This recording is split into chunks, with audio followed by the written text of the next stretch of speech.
It starts with a breath, a long inhale as you open your eyes to the stars. A breathtaking alien sky dominated by a colossal gas giant looms overhead. The ethereal glow of the night sky sets the stage for a mind-bending adventure that will redefine your understanding of the cosmos and your place in it. You exhale. This is a strange alien world. Welcome to Outer Wilds, a Metroidvania experience like no other. In this vast and meticulously crafted universe, every discovery is a piece of a larger puzzle. From the first moment you open your eyes, an explosion illuminates the sky, propelling an object deep into the void of space. Breath flicker. This seemingly small mystery sets in motion a cascade of revelations that will challenge your perceptions of time, language, and legacy. What secrets lie hidden in the depths of space, waiting to be discovered by those who dare to explore? And yet, these secrets are sometimes easy to miss. You may not even notice it the first time you see it, as your eyes are naturally directed down the creaking metal tower near you.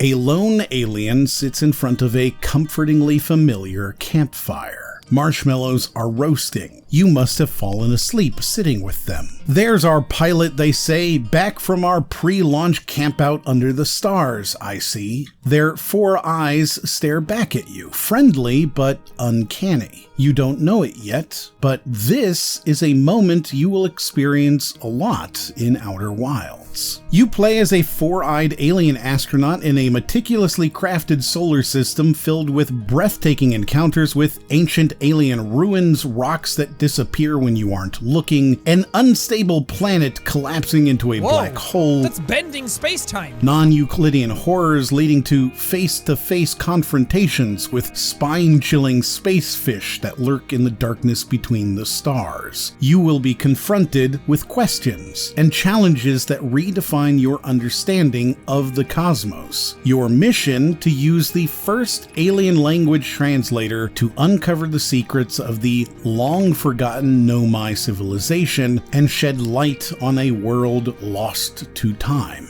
It is a Metroidvania unlike any other, but until we talk about it later, most people won't even agree that it is a Metroidvania. Outer Wilds presents a universe filled with cosmic conundrums, stellar secrets, and mind-blowing mysteries that will keep you enthralled from the first breath to the final revelation. Mastering alien languages and delving into the rich lore of the universe isn't just a side quest, it's a transformative experience that reshapes your understanding of the game world and your place within it. In this in-depth analysis, we'll explore how Outer Wilds pushes the boundaries of interactive storytelling, linguistic puzzles, and knowledge-based gameplay. My name is Moriarty, and my YouTube channel is really cool. By the end of this deep dive, you'll gain a newfound appreciation for the power of language in gaming, the philosophy of living, and the themes that make Outer Wilds an unforgettable masterpiece. But before you set off on your cosmic adventure, take a moment to explore the village, immerse yourself in the atmosphere, and bid farewell to the people who have shaped your journey and watched you grow.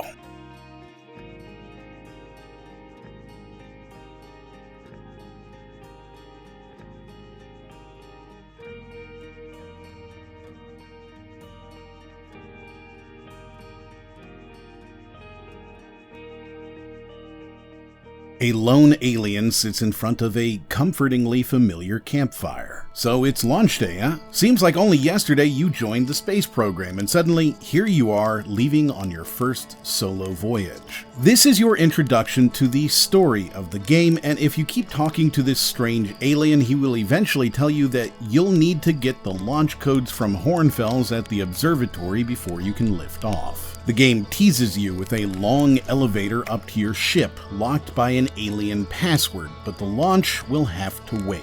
You need those launch codes. If you turn around behind you, you'll finally spot a short ledge and set off. And with that, your day begins. The music swells and you begin your journey. Reach the other side and you find yourself at your first crossroads. To your left, an obscured path leads off towards the village in the distance. To your right, a small alien stands perched on the mountainside, beckoning you closer.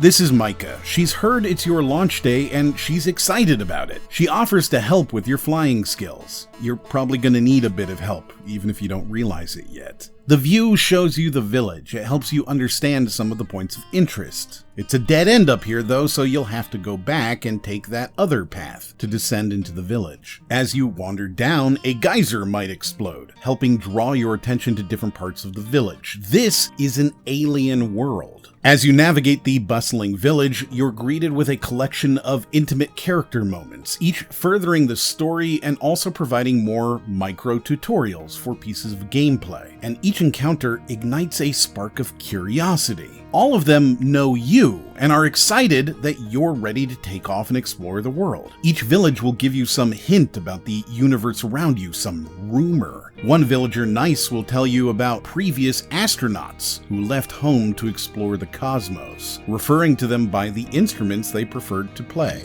drums, banjos, flutes, and harmonicas. Of course, everyone points you towards the observatory. That's where you need to go for the launch codes. As you continue, you might run into Tefra and Galena, two young hatchlings who want to play hide and seek. This will teach you how to use your signal scope to track signals, a tool that will become your cosmic compass. Spinell, the fisherman, well, he'll tell you about the giant water planet Giant's Deep and rumors of a current so strong you can't pass through it. You'll find a note from Tektite saying that they've gone to check on something, but you can try out their scout launcher, a sort of drone camera that you'll use to unlock the secrets of the solar system. This village is vibrant with life and mysteries. The Outer Wilds isn't just about reaching your ship, it's about the tapestry woven from these seemingly everyday moments. This is Outer Wilds giving you the tutorial that it's about slowing down and experiencing where you are and what you're seeing.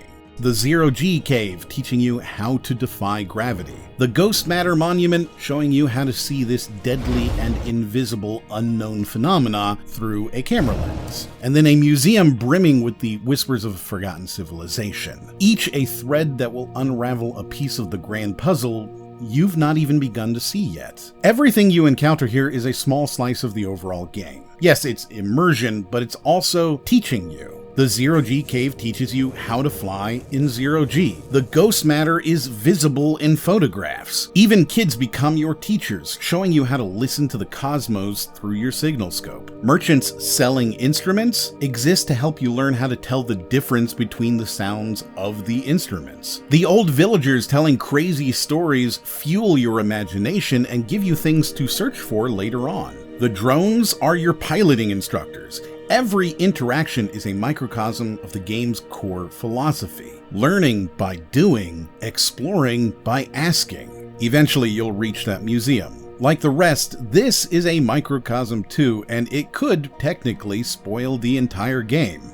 If you paid attention, but you won't be. An anglerfish glowing with bioluminescence, quantum rocks defying logic, ancient text whispering forgotten stories. You won't understand it yet. That's the beauty of Outer Wilds. It doesn't spoon-feed answers, it invites you to decipher them, piece by fragmented piece. Around this time, you might get the inkling that perhaps you won't be allowed to choose. Maybe this feels like a walking simulator. Linear set pieces that can't be altered. But Hornsfell, the enigmatic curator, will quickly shatter that illusion. As you ask for your launch codes, he asks you where you'll head to, and gives you an open-ended question. He doesn't tell you where to go, but how to go. How to transform curiosity into action. Curiosity is Outer Wilds' driving force. The player they have questions about the world around them, and they want those questions answered, so they're taking action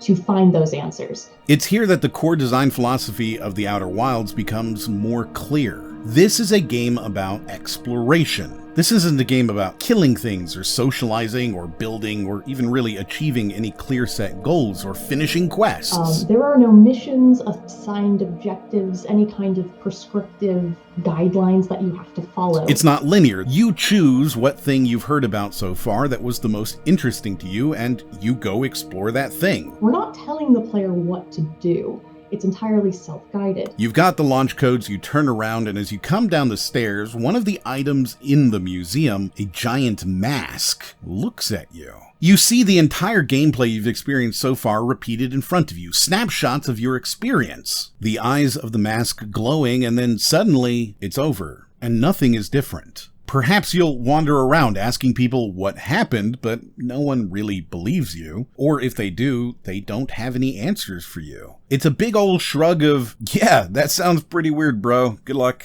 And so for now, you have one clear objective, which is to return to the elevator and fly away in your ship. It's here in the ship that you'll see even more value from having talked to so many people, since as you talk to people, information gets automatically added to your ship's log. Talking to people isn't useless. Not only do you learn the information yourself, but it also gives you more stuff to do in the game, and helps you keep track of it all. And from this point, it's all up to you. Most players will go to the Owlks, the moon orbiting the planet you're on. Maybe you might venture to Giant's Deep, since you've heard that talked about by so many people. You'll fly around, do some loops in zero gravity. If you didn't realize before, you certainly realize now. This game is incredibly open, almost dauntingly so. What? I can just go?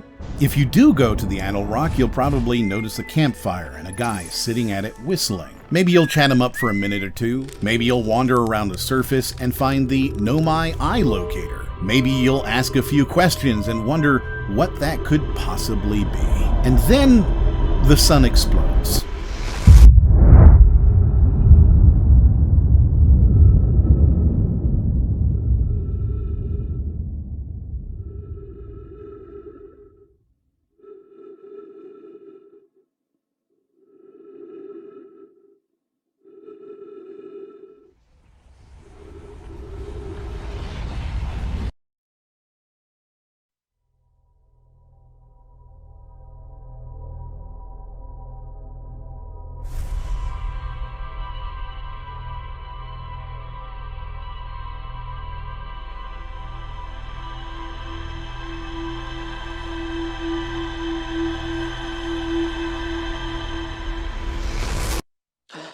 A lone alien sits in front of a comfortingly familiar campfire. You awaken staring at the stars. Everything starts over. This isn't the first time you've seen this celestial spectacle or felt the warmth of this fire. Now, though, you are different, even though the world is not. You have started, or perhaps restarted, your day and joined Outer Wilds' core gameplay mechanic, a 22-minute time loop. Each day begins anew, yet carries the echoes of countless previous loops. Unlike the rest of your friends, you've been allowed to keep your memories. The knowledge you gleaned from the past is still in your mind. You remember the words of the villagers, the secrets locked within the museum exhibits, the launch codes already embedded in your memories. You can now explore to your heart's content, and this time, exploration holds a deeper meaning. You're no longer a hatchling taking their first steps, but a seasoned traveler armed with experience. You get into your rocket and leap into the void. You soar past celestial bodies you've already explored on your way to the next one, the next hint, the next puzzle, the next mystery to unravel. But your exploration is bittersweet. The ever-present sun casts a looming shadow, reminding you that a fiery end awaits. Yet within this limited window, you have freedom to delve deeper, to chase the whispers of ancient civilizations and forgotten knowledge. You won't know for quite a long time why the sun explodes, but you can still explore in nice bite-sized chunks, exploring the world day by day and then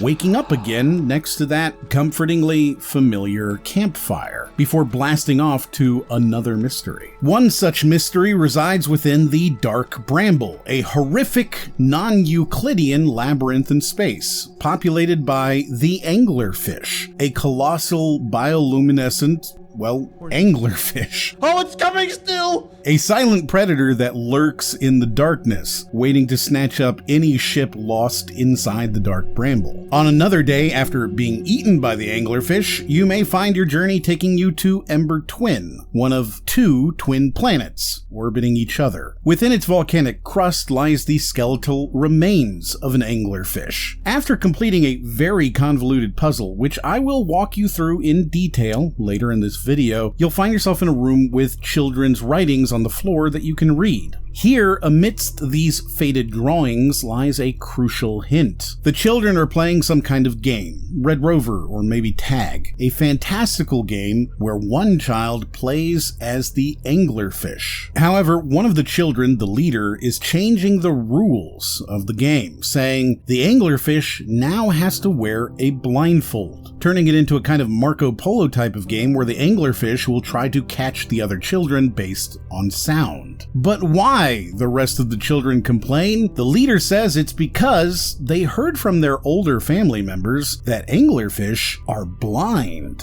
Could this seemingly innocent game hold the key to navigating the Dark Bramble? The connection may seem obscure, but for a mind honed by countless loops and supernovas, this is an inspiration. You can now traverse the Dark Bramble because you know it's about how much noise you were making. Beyond familiar swords and spells, video games often craft intricate worlds through meticulously constructed languages. Imagine stumbling upon that alien inscription on the floor, its cryptic symbols hinting at forgotten secrets. This is the power of language in games, to weave narratives into the very fabric of the world, waiting to be unraveled by curious players. Outer Wilds isn't the only game to do this. It's part of a small niche of games that focuses heavily on a mix of language, linguistics, and archaeology. If you're the type of person who heard me say language and linguistics and was curious what the difference was between those two, that's the kind of nuance that these titles really dig into. Games like Sethian, Heaven's Vault, and Chants of Sonar. In these games, deciphering these languages isn't just a puzzle, it's an archaeological dig into the soul of that world. Each cryptic symbol, each unearthed phrase becomes a brushstroke painting a vivid picture of a lost civilization, a forgotten myth, or even a hidden god AI. In Sethian, you are interacting directly with an alien computer, typing in commands to explore the history of a long-extinct alien race. You and your trusty, perhaps overly helpful notebook will slowly unravel the meaning of small puzzles that gradually get larger and larger until you've got a pretty good understanding of this alien language and the people behind it. Heaven's Vault takes the idea of archaeologizing language to a more literal endpoint. You find trinkets, statues, books, and other ancient artifacts emblazoned with the language of a historical society. And through context clues, conversations, and sheer guesswork, you eventually come to an understanding, though the game provides you the ability to be wrong about things. In fact, because each word is a compound like German words, you can misattribute a word and it will change your understanding for hours until you have that epiphany moment and realize that you were wrong. Chants of Sonar represents more of a living interface. The people aren't somehow mysteriously gone, instead being active and alive, and your goal becomes understanding in order to reach your goal. You need enough information in order to interact with people and objects, enough to get where you need to be. As you examine objects, tools, signs, and speak with the inhabitants, you'll learn new words and through context, be able to eventually decipher what they mean. We'll talk about these games a lot more, but language in games isn't just about buried secrets. In Outer Wilds, the alien script isn't just waiting to be deciphered, it's a key that unlocks new paths, hidden areas, and even entire storylines. Learning to read these symbols becomes a crucial skill not just for understanding the world, but for navigating its intricate pathways and unraveling its mysteries. The Nomai's texts branch and diverge, reflecting their collaborative spirit and inviting players to explore individual perspectives and uncover hidden information through this unique narrative tapestry. The grounding and always pervasive aspect of Outer Wilds is the 22-minute time loop. Every 22 minutes, the sun goes supernova, destroying the entire solar system and everything in it, including the player. However, the player still retains their knowledge and information gained during each loop, transmitted to them somehow through the eyes of an ancient Nomai mask, allowing the player to piece together the mysteries of the solar system and uncover the truth behind the time loop. As you identify symbols, learn new truths, and discover new places, you will find yourself understanding the world, the characters, and the history. The Nomai texts even showcase occasional dissent and differing opinions, revealing cracks in their society and adding layers of depth to their story. The tapestry of language in games extends far beyond decipherable inscriptions. The haunting melodies in Chants of Sennaar, the cryptic environmental texts in Heaven's Vault, and the nuanced dialogue in Outer Wilds all contribute to a symphony of world building, where every element whispers the story of the world in its own unique tongue. But language isn't just window dressing, it's a powerful tool for puzzle solving. In games like Outer Wilds, deciphering cryptic messages or understanding alien symbols becomes the key to unlocking hidden areas, progressing through challenges, and ultimately piecing together the grand puzzle of the game's world. This provides a deeper connection to the characters, a stronger immersion through understanding. In games like Heaven's Vault and Chants of Sennaar, deciphering the local languages isn't just about ticking off achievements. It's about forging deeper connections with the characters and their cultures. As you unravel their written history, their whispered secrets, and their heartfelt poems, you become more than a player, you become a confidant, a translator, a bridge between cultures. In Outer Wilds, you're not just exploring the tomb of some dead man whose name you'll forget mere moments later, if you knew it at all for some golden trinket. Instead, learning this history in order to understand your own plight. It is a strong embodiment of the quote, "Those who forget the past are doomed to repeat it."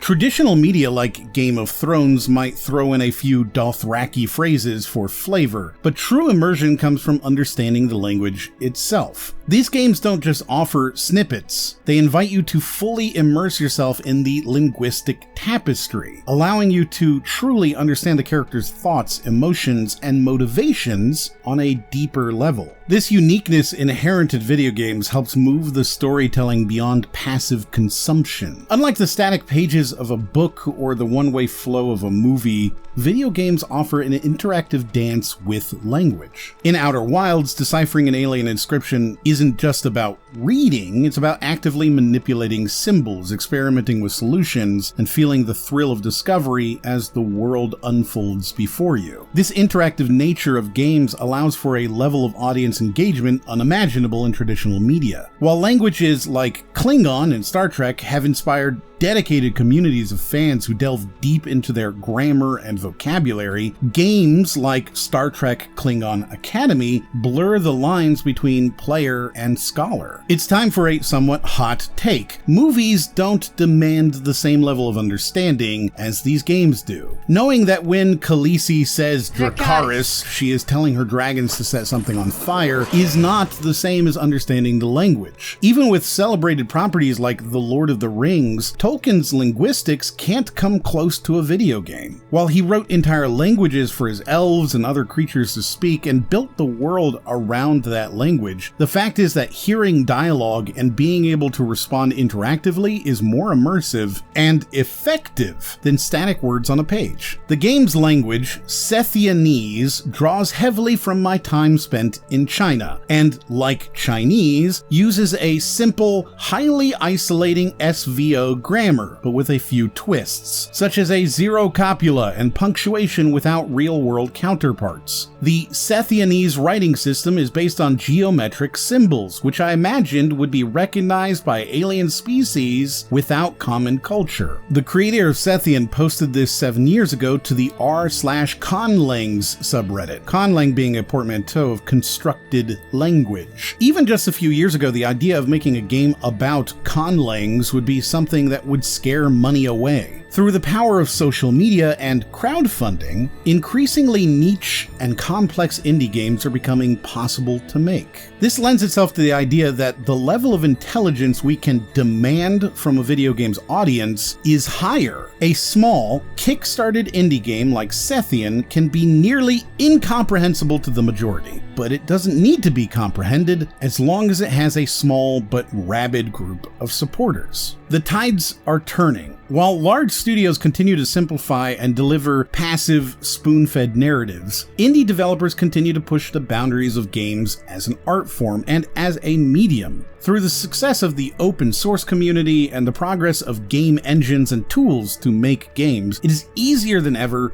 for a single person to find success making a game. Many of the most popular indie games were initially created by a single person. Minecraft, Undertale, Stardew Valley, Celeste, and even Sethian. In return, fans have responded passionately. Many modern audiences crave complexity, depth, and a chance to actively engage with the worlds they delve into. And this shift isn't just an abstract trend, it's reflected in the very way we engage with words. Just look at the statistics. Kids today read more than any generation before. They aren't reading more books, but they are consuming more words than ever before. Social media, texting, and the endless stream of digital discourse bombard them with a different kind of literature, one that's fast-paced, interactive, and demands constant engagement. This isn't just replacing classic reading, it's also rewiring how we interact with the information. This evolution in our relationship with words carries profound implications for how we interpret and navigate the world around us. Language, after all, isn't just a communication tool, it's a lens through which we perceive reality. Take the English concept of fault. Built into the very fabric of our language, it permeates our everyday interactions. Phrases like, "Who broke the vase?" embed the notion of blame, prompting us to seek a culprit rather than understanding the context behind the broken object. Conversely, many other languages, like Japanese, prioritize responsibility over fault, asking, "What happened to the vase?" This subtle shift in emphasis fosters a more nuanced understanding of situations, encouraging collaboration over finger-pointing. Moving beyond individual words, entire language systems paint vastly different portraits of the world. Consider Inuit, with their 15 different words for snow, each capturing a specific nuance of texture, form, and behavior. This linguistic richness reflects a deep connection to their environment, where snow isn't merely a weather phenomenon, but a multifaceted companion guiding their daily lives. It may be very important to differentiate between thick, wet snow and a light, dry powdering. Compare that to the Yoruba Nigerian language, which lacks a single word for snow, a reflection of their tropical climate and their focus on different aspects of their world. Language in this way shapes our perception, highlighting what matters most in our specific realities. The Arrival, Denis Villeneuve's film masterpiece, beautifully illustrates this concept. Arrival's alien communication system, non-linear and rooted in perception, fundamentally alters the main character's understanding of time itself. This radical shift in her linguistic frame of reference allows her to perceive the world in a way that transcends our linear concept of time, offering a glimpse into the vastness and malleability of reality. Similarly, Chants of Sennaar presents a layered world where language carries the weight of belief and revelation. For those on the lower levels of the tower, the journey is a pilgrimage to their god. Yet as we ascend with the scientists, the truth emerges. The god is an advanced AI. Is there any type of god to you? But let me ask you, what do you mean when you use the word God? This linguistic journey through the tower mirrors the journey of understanding, forcing us to confront how words we use shape our perception of the divine. Now, it'd be crazy to deny that there are laws in the universe. And if that's what you want to call God, then of course God exists. It's not just complex fictional languages that hold this transformative power. Even gamification, with its interactive and engaging approach, proves to be a more effective tool for language learning than rote memorization. This active engagement fosters a deeper understanding and connection with the language, going beyond mere vocabulary lists. But we must remember that language, like any tool, is wielded by imperfect beings. The translator acts as a filter, their own worldview and biases coloring the way they interpret and present the original text. We're going to talk about this in much greater detail later on, but here's a quick example. It becomes clear when considering filters like the Hebrew imperfect tense, where nuances of meaning can be lost or subtly altered in translation, potentially adding implications that weren't present in the original writing. Beginners often think of the imperfect as that's the future tense. That's not technically right, it's partially right. The imperfect tense technically is the tense of incompleteness.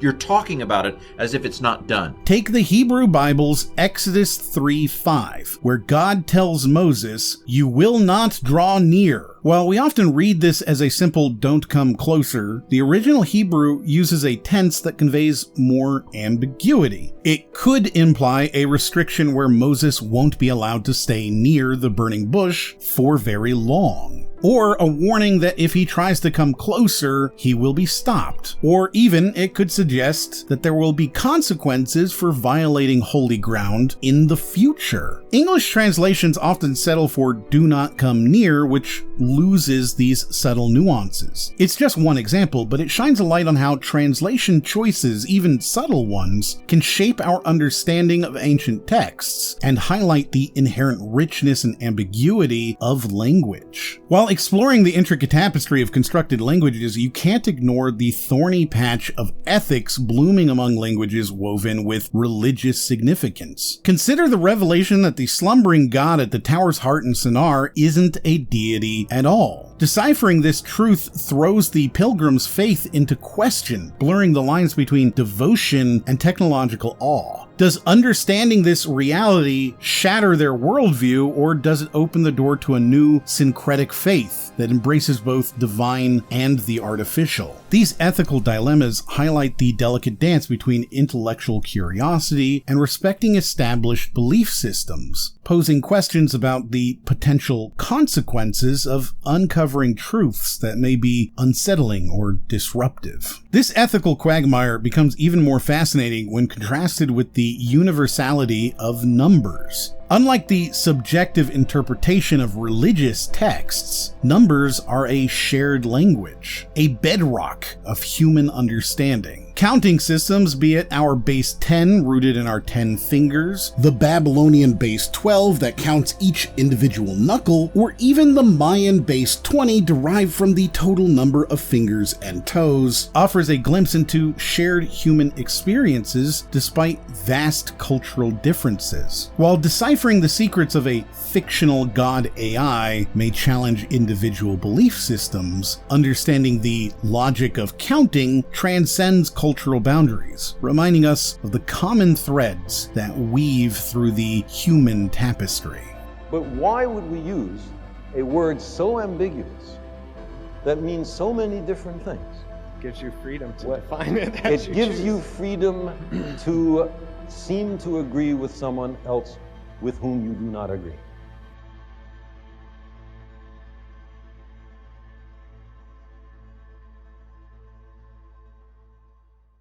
The core of Outer Wilds isn't just about puzzles and cryptic messages, it's about human connection forged through the echoes of the past. As we learn the Nomai's words, we learn their dreams, their fears, their hopes for the moonlit sky. Their language isn't merely a cipher, it's a vessel carrying the very essence of a people. waiting to be poured into the open ears of curious minds. In this way, language becomes not just a tool for world building, but a bridge to the humanity hidden within. Throughout the game, you explore several celestial bodies, finding structures, solving puzzles, discovering and interacting with all sorts of artifacts. Timberhearth is the planet you start on. As is so common here on Earth, you may not even think about it as one of those celestial bodies orbiting the sun. An outlook that will likely change later on in the game as you realize it's just as full of secrets as anywhere else. I think there's a helpful disconnect as the player. You weren't born on Timberhearth, your character was, and it's easy to see this as an equally new place to explore. That's vastly different, of course, from your own neighborhood, which likely has a nigh infinite number of eateries, events, and cool things to try that you've never even started exploring. Similarly, Timberhearth is filled with nooks and crannies, and most interestingly, a series of caves and geysers, leading to a complex network of mines for the secretive Ash Twin project, hidden away beneath the seemingly simple surface. You'll unravel Timberhearth's secrets through exploration and decipherment of artifacts and conversations, even exploring the mysteriously hollow core of the planet. Of course, before you realize how incredibly deep the area surrounding you already is, you'll explore the cosmos. Brittle Hollow is one of the most important areas you'll explore. The planet has a distinctive look, an unstable, fragmented surface that is prone to cracking and breaking apart, revealing a hollow interior. Chasms, cliffs, and fractures give way to the center of the planet, where you'll find a massive black hole. It's unsurprising that the planet is unstable when this is at its core. As you explore, pieces of the planet are dynamically ripped from their moorings and pulled into the black hole. You have to explore quickly and efficiently, as the planet will change during each 22-minute loop. There are massive gravity crystal towers built by the Nomai, and exploring will reveal the Nomai's struggle to stabilize the planet and even the Nomai's own demise. Ruins, artifacts, and writings will provide insight into their history, culture, and relationship with the black hole. It's here that we'll be introduced to the Hanging City, the largest Nomai settlement in the star system. We'll explore the school district, and we'll find classrooms with writings left unfinished mid-sentence. At this point, you may realize that you are learning of people through their artifacts. When you read a scrawled, overly large text, it was being written by a child who used larger letters because they were still learning them. We are the first people to see these writings since the people who wrote them died. We're not just seeing some fake words on a board, we're seeing the people who wrote it, as their bodies are lying as they have been since their final moments. We can see how these people slept and needed food. They ate just like you do. They needed entertainment, and they looked at the moon just like you can. You recognize these as realistic people because their artifacts help make them a culture and a community instead of just the game mechanics of the words themselves. A similar effect happens in the Forgotten City, a Skyrim mod turned full game that sees you awaken as an amnesiac archaeologist near some ancient Roman ruins. Al, another explorer, leaves you a cryptic note about a hidden city he found guarded by a deadly curse. Curiosity drives you to explore, leading you into a creepy bathhouse. Whispers and unsettling statues raise alarm bells before the horrifying truth greets you as you find Al dead with a warning. You can never leave that city alive, except to jump into a time loop triggered by a nearby portal to the past. The goal of the game is to return to your own time and break the curse. In order to do so, you'll explore a Roman utopia, a city free of crime and conflict, thanks to the Golden Rule. But this rule is Roman brutality personified. Let me see if I can explain it this way. When I was serving in the Legion, if there was a mutiny brewing in one cohort, the legate in charge wouldn't waste time finding the bad apples among hundreds. They just divided us into groups of 10, made us draw straws, and whoever drew the short straw had to be executed by the other 9. Didn't matter whether he'd done anything wrong. One of us in 10 would die for the crimes of the collective. We call it decimation.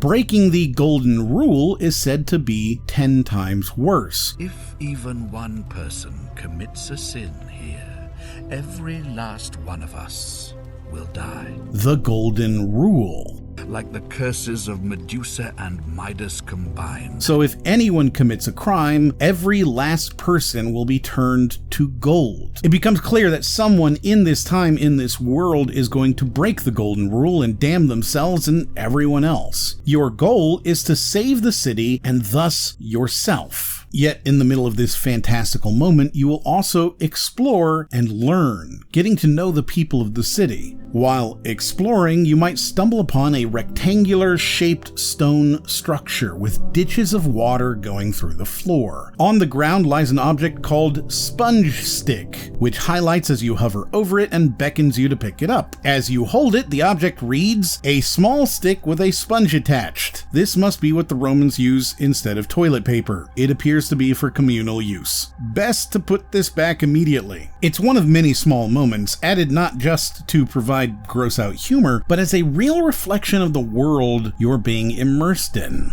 These things existed, and you should find them if you were to explore a bathroom in this city. It's humorous, but also very tangible. It illustrates how these moments, these tiny, seemingly nothing artifacts, everyday items that are meaningless or even disgusting to us, represent the reality of community. People use plungers today, people have toilet paper and bidets, and these represent different realities of our existence that a future archaeologist might stumble across. And if someone 1,000 years in the future came back to today, they too might unthinkingly touch our plungers before realizing exactly what it is. It helps move the world we're exploring away from mere pixels and into a grounded reality. This level of immersion isn't just for laughing at the space monkey playing with poo tools either. It helps us build our trust in the developers. Later, when you find a Greek temple or a Sumerian one or an Egyptian temple, you instinctively understand that these are not supposed to be there because they don't fit into the reality, the faithful realness of the world that you've been presented with. There's a disconnect. This Greek temple doesn't belong in this well-realized Roman city. And you take that for what it is, a clue to explore, and not a mistake caused by lazy developers. The world feels lived in, it feels real, and when these things are weird in reality, you've been taught that it isn't some superfluous mistake thanks to these small inclusions of immersion. It doesn't feel lazy because you know that there must be some reason behind it, and you've been taught to question and ask what that reason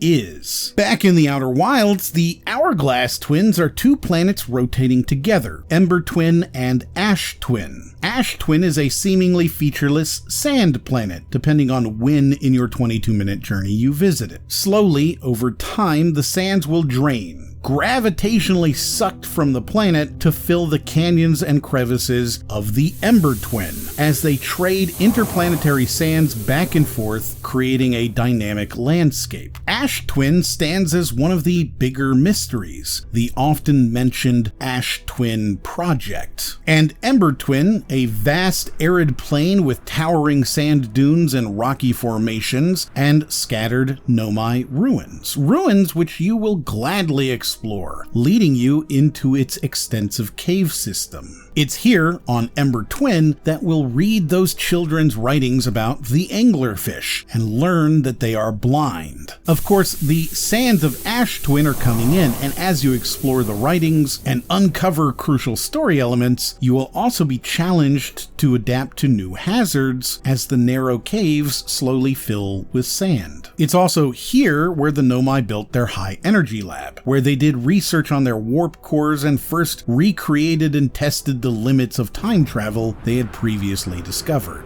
Giant's Deep is a stormy planet covered by a vast and turbulent ocean. The surface is dotted with small islands, and the depths are home to mysteries and monsters. Frequent and intense hurricanes batter the surface in a continuous storm, extending into the atmosphere. Exploring this is a risk. The powerful updrafts can launch your spacecraft into the upper atmosphere. Those same updrafts Updrafts will also reveal a major hazard. As the islands are not fixed, they float along the surface of the planet dynamically. So when a powerful enough wind comes along, it can lift the islands into the air and launch them into the atmosphere before they crash back down again into the ocean. But it has rewards too. Submerged beneath the turbulence, structures near the planet's dense liquid and coral core. The remains of the orbital cannon whose explosion you witnessed with your first breath. Giant jellyfish-like creatures inhabit the depths, inviting you to question their connection to the Nomai and the planet's mysteries. No celestial body is more mysterious, however, than the Dark Bramble, one of the most confusing and terrifying places in the solar system. It appears to have been a planet at some point long ago, but overtaken by gigantic vines that have exploded out from the planet's core, leaving nothing but vines and rock chunks. Your early explorations will lead you to find large, seed-like structures that appear to act as portals, allowing travel between different areas within Dark Bramble. Each seed contains a gateway leading to a smaller pocket dimension, another part of the solar system, or a terrifying maze of non-Euclidean pathways inhabited by monstrous anglerfish, living ones this time. Signals bounce and duplicate, and without clear directions, it's possible to become lost forever in increasingly confusing portals. This is a box that is bigger on the inside than the outside, and rooms lead to rooms which sometimes lead to themselves. You'll find you aren't alone on these planets. Other astronauts have gotten to all of these places first. You'll meet Ryback under the crust of Brittle Hollow playing his banjo. Chert is updating the star charts up at the North Pole of Ember Twin while playing his drums. And Gabbro is playing his flute on an island on Giant's Deep. These encounters foster a sense of shared exploration and make your own discoveries feel even more profound. As you decipher the Nomai's writings and unravel their stories, language transcends its role as a mere tool for progress. It becomes a conduit for connecting with a lost civilization on a profound level. Analyzing artifacts, environments, and language gives life to the Nomai, making them a real people with a vibrant culture. It's the thrill of understanding another species through their words, dreams, and fears, reminding us that even in the vastness of the universe, we're not alone. We carry the echo of past civilizations within us, waiting to be heard, and Outer Wilds offers you the tools to truly listen. Voyager's passage by Jupiter accelerated it towards a close encounter with the planet Saturn. Saturn's gravity will propel it on to Uranus, and in this game of cosmic billiards after Uranus, it will plunge on past Neptune, leaving the solar system and becoming an interstellar spacecraft, destined to wander forever the great ocean between the stars.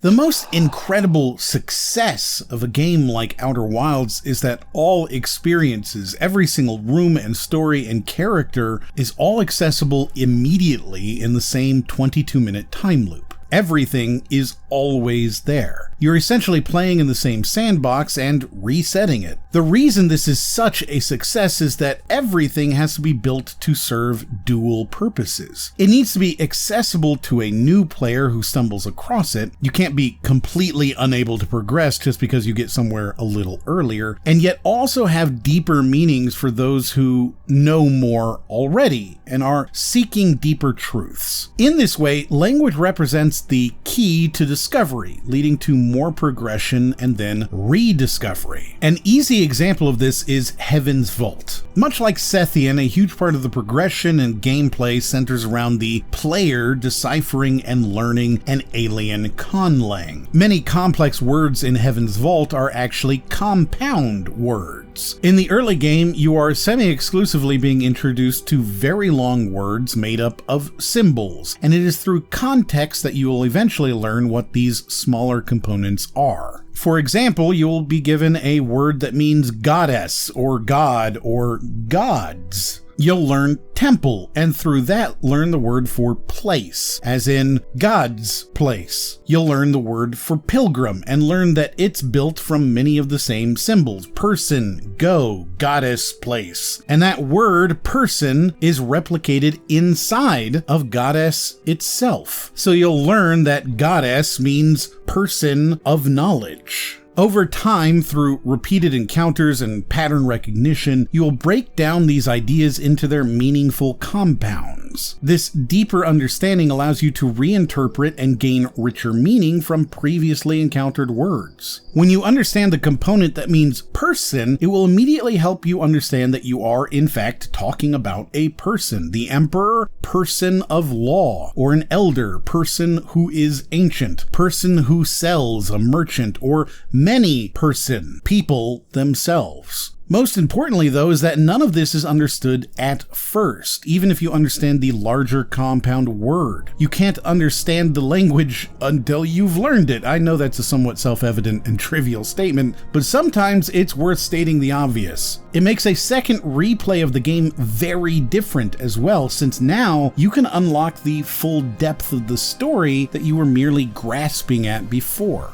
It's a linear narrative that is improved every playthrough, with each playthrough serving as its own time loop, a cycle of knowledge acquisition. You carry your understanding from previous playthroughs into the new one, enriching the experience with every loop. Each time you restart, it's only you that has changed. Just like every 22-minute segment of Outer Wilds. The first time you visit the Zero-G cave at Timberhearth, you may not even be thinking about, and certainly can't imagine, why they would ever hollow out their own planet just for some cartoony, fun Zero-G. Eventually, you learn that it really serves as a symbol of the Nomai's expansion in your solar system. You understand their impact on your environment. The world doesn't change, but you do, and now this thing means more to you because of your increased knowledge. In Heaven's Vault, you'll experience this circular narrative structure as well. The first scene of the game is essentially the same as the last, with you visiting the ancient structure, the Heaven's Vault, in both. However, the meaning of this scene is transformed by your acquired knowledge at the end. Having deciphered the language and unraveled the story, you've gained a deeper understanding of the opening sequence, and it means something very different now. Outer Wilds is a success at this because it keeps you engaged even into the late stages of gameplay. That early place you visited means something new now, and there's incentive to revisit and continue exploring even after you've reached the end, if for no other reason than to finally understand the story. This is what it does so well, because it allows for new playthroughs, new time loops, to offer you as the player new opportunities for further learning and deeper understanding, building upon your past knowledge. Every interaction is designed to reward you with new insights based on both previous experiences and evolving knowledge. What originally was presented as nothing more than a simple gameplay mechanic, something to teach you what gravity is and that it exists in this game, is now explained and contextualized by the game's narrative. This is what is so enthralling to so many people about the Outer Wilds.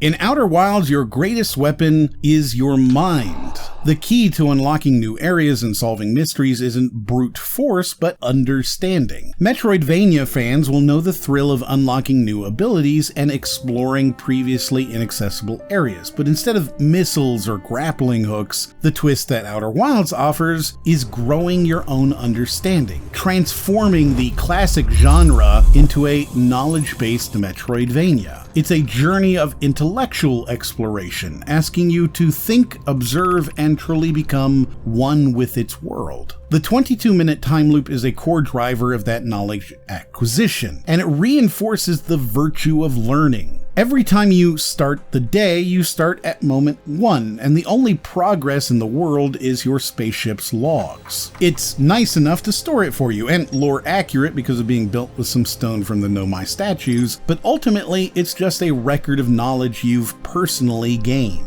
Unlocking new information unlocks understanding, not abilities. You, the player, you personally know more things, and having gained that knowledge are different than you were before knowing it. You've gained depth and appreciation of the world's secrets. In Metroid, you might find the Morph Ball. In Mega Man, you unlock a new weapon, but in Outer Wilds, you will decipher an alien map to understand how a celestial body moves in order to access a new location. And you can take that with you. If you play Outer Wilds today and you've got an encyclopedic knowledge of the world, you can beat the game in less than 20 minutes, but this is because you bring that knowledge with you. You can never relock the abilities. From a design perspective, a certain amount of minimalism was actually advantageous. Like, knowledge is the only reward. Traditional Metroidvanias see you exploring in a linear path, usually by enabling traversal challenges that were previously impossible. Exploration then follows a set pattern driven by acquired powers.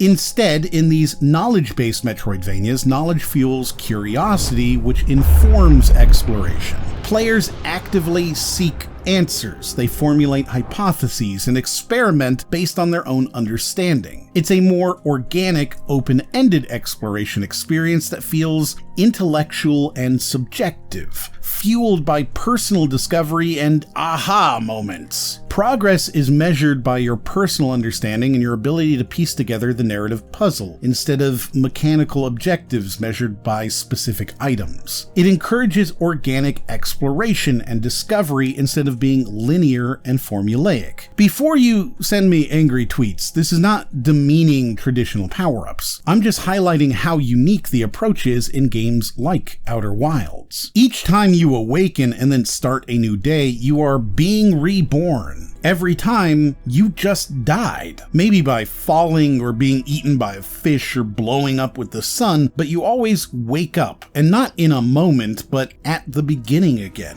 Everything is fresh. You can do it all over again. In Groundhog Day, there is a moment that is somewhat underappreciated, but highlights the value of being able to learn in a time loop through repeated cycles. The armored car robbery scene. It's just a 1-minute long segment of the movie that was probably thrown in as something of a joke, but what it represents is a surprisingly large amount of repetition. Phil, the weatherman, stuck in a time loop reliving the same day over and over again, is shown perfectly robbing an armored car. He is sitting down, calmly. He remarks on events before they happen, the wind blowing, a dog barking, before an armored car pulls up exactly on cue. He walks over at exactly the right speed to be able to grab a bag of money while the guards are distracted before walking away with all the cash. Imagine how many times you would have to live the same day before you even noticed this event happening in the first place. How many times before you remembered where and at what time it happened? How many times before you decided to steal? How long until you've got the entire event memorized to the second? How often does he get hit by that car? What about the times when he almost got away with it, but was just slightly too fast or too slow and got arrested? 10 times? 100? 1,000? Waking up every day in the same day with nothing having changed except yourself provides an insanely powerful learning mechanism. Outer Wilds emphasizes that as you gain knowledge instead of tangible progress. This is even true with the clunky controls. At first, the game is clumsy and difficult, but over time and with repetition, the controls become intuitive. You become an expert with understanding. These clunky controls are part of the process of you becoming an expert and feeling like an expert. By having some amount of clunkiness, when you finally are performing at peak, you feel it. You feel like an expert. You are able to get into places that you couldn't before, traverse spaces that seemed previously impossible, all thanks to knowledge you've unlocked. It should be clear as well that language in the game works the same way. Understanding the language unlocks areas and exposes secrets. Understanding how to read the world provides narrative clues, whether it be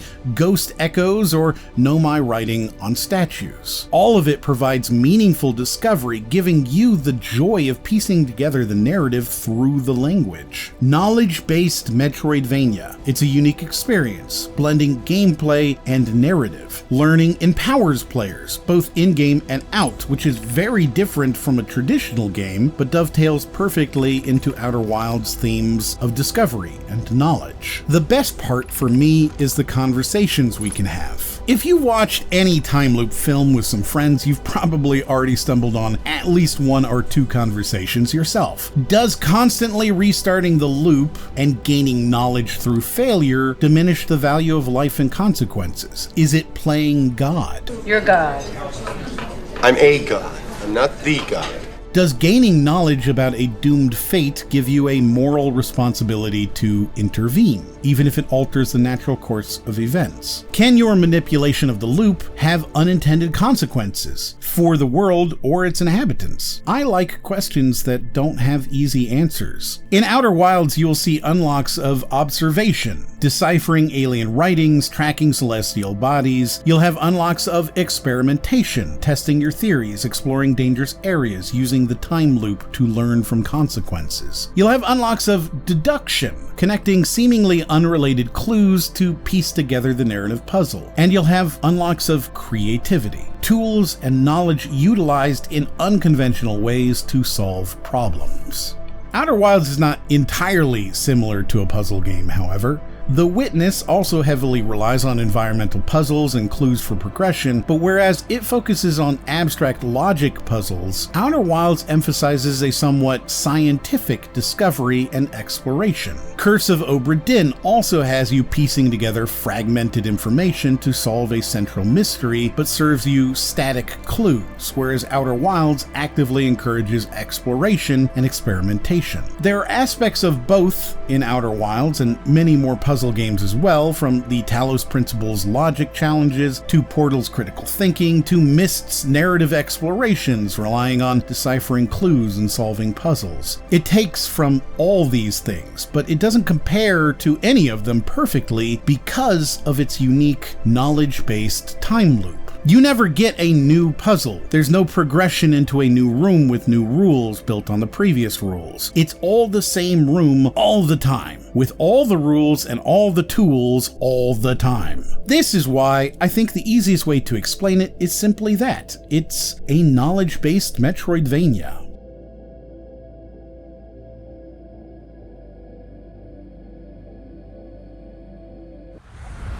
Outer Wilds starts at the end of the universe, and so the entire story is historical. It represents the final 22-minute slice of the existence of everything. And outside of your own actions, there's not a whole lot of current events happening. It's something of a slow news day. But in the beginning, there was the Eye.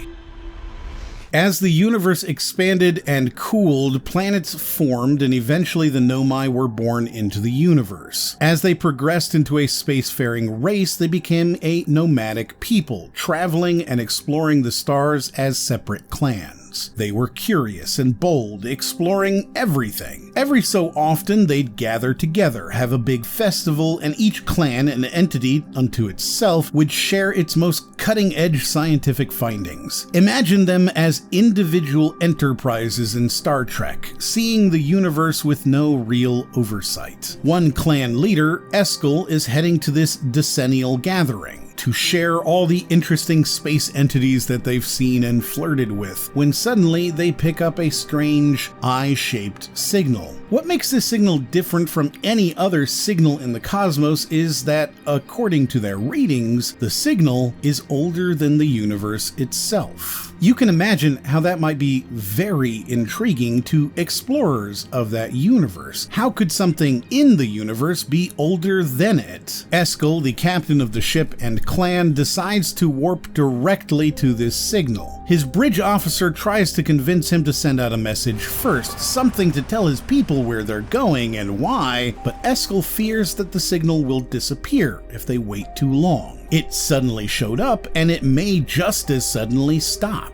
They can tell people where they're going when they get there. After briefly making sure their ship can handle the extremely long-range trip, they warp off directly towards the signal. And then something goes wrong. Their ship becomes entangled in the dark brambles, snatched and taken hold of by the cosmic vines. It's not made clear what exactly happens, but it seems very possible that the signal of the eye was somehow adulterated by the dark bramble. Perhaps it bounced through it as light off a mirror, or maybe the dark bramble just got in the way of the signal. Either way, the vessel becomes stuck, and the dark bramble reacts to the presence of the ship and its warp engine. Outside the ship, the expanding bramble is maze-like and hazardous. Portals lead to dangerous areas filled with anglerfish, or sometimes a portal might lead directly back to the same room. It is non-Euclidean. Time and space are not straight here. Worse, they can't get any sort of message out. Try as they might, none of their communications are working. They send out as many requests for help as they can, but none of them make it out of the bramble. And the ship is no longer safe, as the bramble incorporates it into itself. The crew must abandon ship. They load themselves onto escape pods. There's no real time to plan, they just need to leave.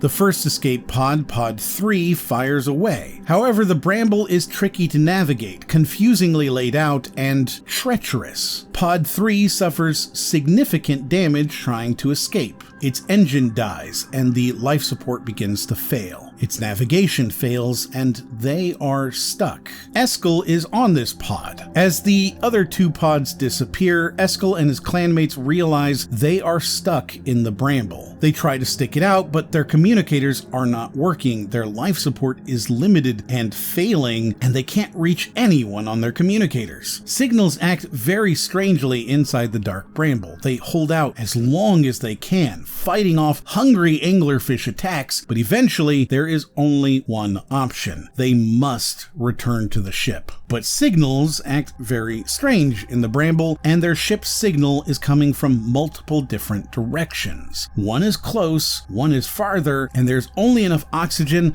to head for one. They decide to go to the closer signal. As they approach, the signal itself becomes fainter and fainter until they eventually find that the signal they've been following is itself coming from a seed inside the bramble. It's too small for them to go through, and therefore too small to be where they came from, and so they write their final thoughts and run out of air. Escape Pod 2 was right behind Pod 3, but made it out of the bramble and crash landed on the Ember Twin. The twins are the closest planets to the sun, so the surface is far too hot and inhospitable, but the escape pod has broken the surface and revealed a system of caves and tunnels. The Nomai leave the escape pod and venture off into these dark tunnels. Eventually, they find an enormous cavern, one that will shield them from both the extreme heat of the sun and the strange phenomenon of sand. Remember, the twins have this interesting dynamic of gravitationally sucking the sand from one to the other, back and forth, and this deep cavern is seemingly immune. They can live here, they can build here, and they'll survive. Pod 1 veers off and crashes into Brittle Hollow. At first, it seems they've been the luckiest ones, no one is injured, and there's pockets of oxygen to breathe.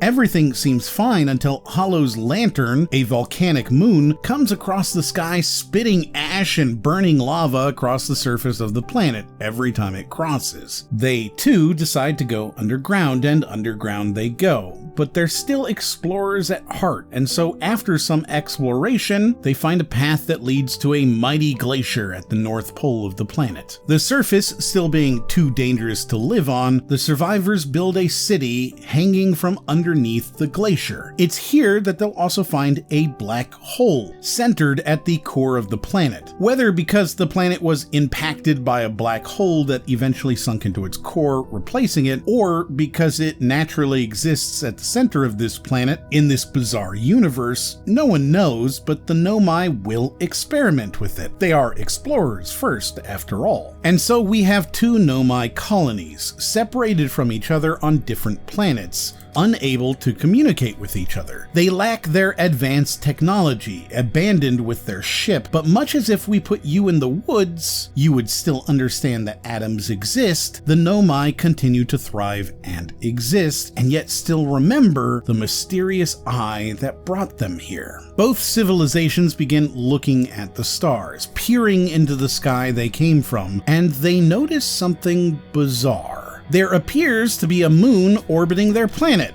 that sometimes disappears. I say both of them realize this because the moon appears over both of them. This quantum moon appears over Ember Twin and Brittle Hollow and Giant's Deep and also Timberhearth, and also seems to circle the Dark Bramble where their ship still lies. The Nomai observe as the moon moves from one position to the next, every time it's not being observed, looking for some discernible pattern. In this way, both civilizations are able to independently put together a sort of moon calendar. Both cultures spend a significant amount of time trying to figure this problem out, but they do it in slightly different ways. On Ember Twin, they built a moon locator on the South Pole. It automatically finds and follows the quantum moon, allowing them to see where each planet is and which planet the moon is currently orbiting. However, sometimes the moon just seems to disappear. And it's for this reason that the Nomai hypothesize that the moon must be orbiting another planet, a sixth location. Being a people who have begun to attach religious significance to the eye that brought them where they are, they assume that the sixth location simply must be the eye. On Brittle Hollow, the observant explorers discover a forest that seems to move. The trees in the grove feel as though they disappear and move randomly, but no one has ever actually seen them move. They just seem to suddenly be somewhere else. Deep inside this grove is a crystal rock that also seems to suddenly and alarmingly change positions. This quantum shard also produces the same signal sound as the signal from the quantum moon, though it looks very different. This convinces the scientists on Brittle Hollow that it might just be a part of the quantum moon, and so they build the Tower of Quantum Knowledge and begin researching this shard. Both colonies independently arrive at the idea of creating a gravity cannon, a large,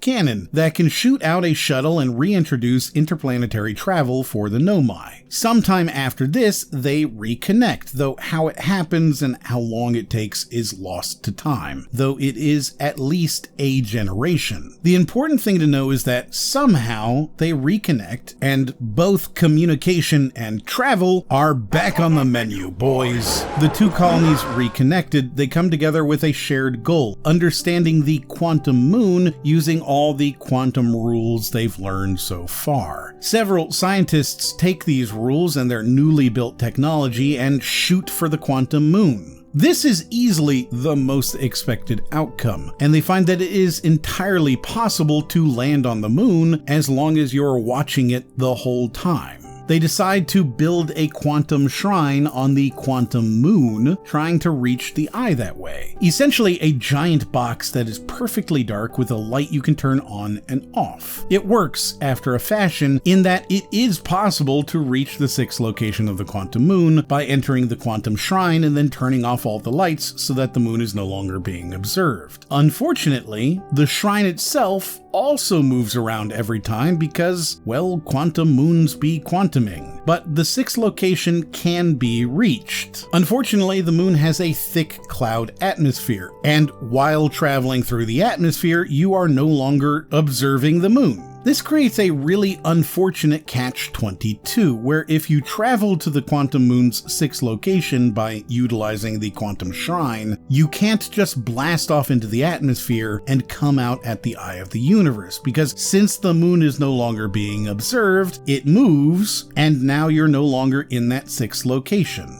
This effectively stymies all quantum moon related research. Sometime after this reunion, the Nomai didn't want to shoot gravity cannon shuttles back and forth anymore. I think that's understandable. Imagine the cost, not to mention the uncomfortable fact that these shuttles really operated more like bullets. They went one direction and didn't come back yet, which might not be the preferred method of travel when you're exploring something in space. No one wants to be left alone on an inhospitable alien planet with no way home. The Nomai solution to this was brought to them by their research on the black hole at the center of Brittle Hollow. You see, in Brittle Hollow, the hanging city is a city directly over a black hole, and it's hanging there. As you might imagine, things sometimes fall. Unlike your 5th floor apartment, however, this fell into a black hole. It seems that, according to their research, which seems to mostly have been people falling into the black hole occasionally, and probably accidentally, rather than being torn to pieces by the gravitational effects, things that go through a black hole will pop out of a white hole. Research into this allows the Nomai to create teleportation, warp towers which allow them to move quickly from place to place. Their first act, to create a warp tower at the white hole that will send you back to Brittle Hollow, in case you accidentally fell in. Very quickly, the Nomai begin using these warp towers as frequently as possible. They even retrofit their shuttles so they can recall them instantly, allowing for even more exploration. And with all this experimentation, they realize something fascinating about the black and white holes. When an object enters the black hole, it actually exits the white hole slightly before it enters the black hole. Just the barest of time differences, but nonetheless, time is being manipulated by the effects of traveling through the black hole. They replicate this time and time again and find that the more energy they put into the black hole, the earlier things are able to exit the white hole. They managed to discover time travel by accident. As you might imagine, experimentation went wild. The Nomai opened a high-energy lab to explore this relationship further, and other scientists around the solar system started imagining methods of using this fascinating new breakthrough. 2 scientists at the Southern Observatory on Brittle Hollow wonder if they might be able to use this effect to search for the eye. Remember, even with this new and incredible discovery, these people were obsessed with finding the eye that had drawn them to this solar system in the first place, the eye of the universe. Frustrated by their inability to find the eye through any of their scientific methods, these scientists had long ago arrived at a solution: to simply fire a probe randomly into the sky and see if it hits anything. However, this obviously has major drawbacks. There is a nearly 0% chance that the probe will actually find the eye, and therefore a nearly infinite cost in both time and resources. However, one of these scientists has a brilliant idea. What if they could shoot an infinite number of probes at the same time in all directions? And so they begin the Ash Twin project. The goal of this is to use the white hole findings to enable them to shoot a single probe and then send its data back through time. Then, the probe can fire in a different direction, allowing for all directions to be explored with only a single probe. The issue is time and power. They need enough time for the probe to reach the outer reaches of the solar system, which is a finite but enormous range. Which means they need enough power to push the white hole's time-traveling capabilities as far into the past as possible, and a powerful enough probe cannon to fire the probe into the furthest reaches of space within that time frame. If they can only send the data back 2 minutes into the past, then that probe needs to reach the furthest possible orbit of the eye within those 2 minutes. The idea completely enraptured the Nomai culture. They could find the eye of the universe. They just needed to figure out how to power it. Those scientists came together and figured out 2 things. 1, the probe needed about 22 minutes to reach the furthest extents of the solar system. And 2, the only thing strong enough to power that would be a supernova. Even an atomic bomb does not have enough energy to drive a time machine.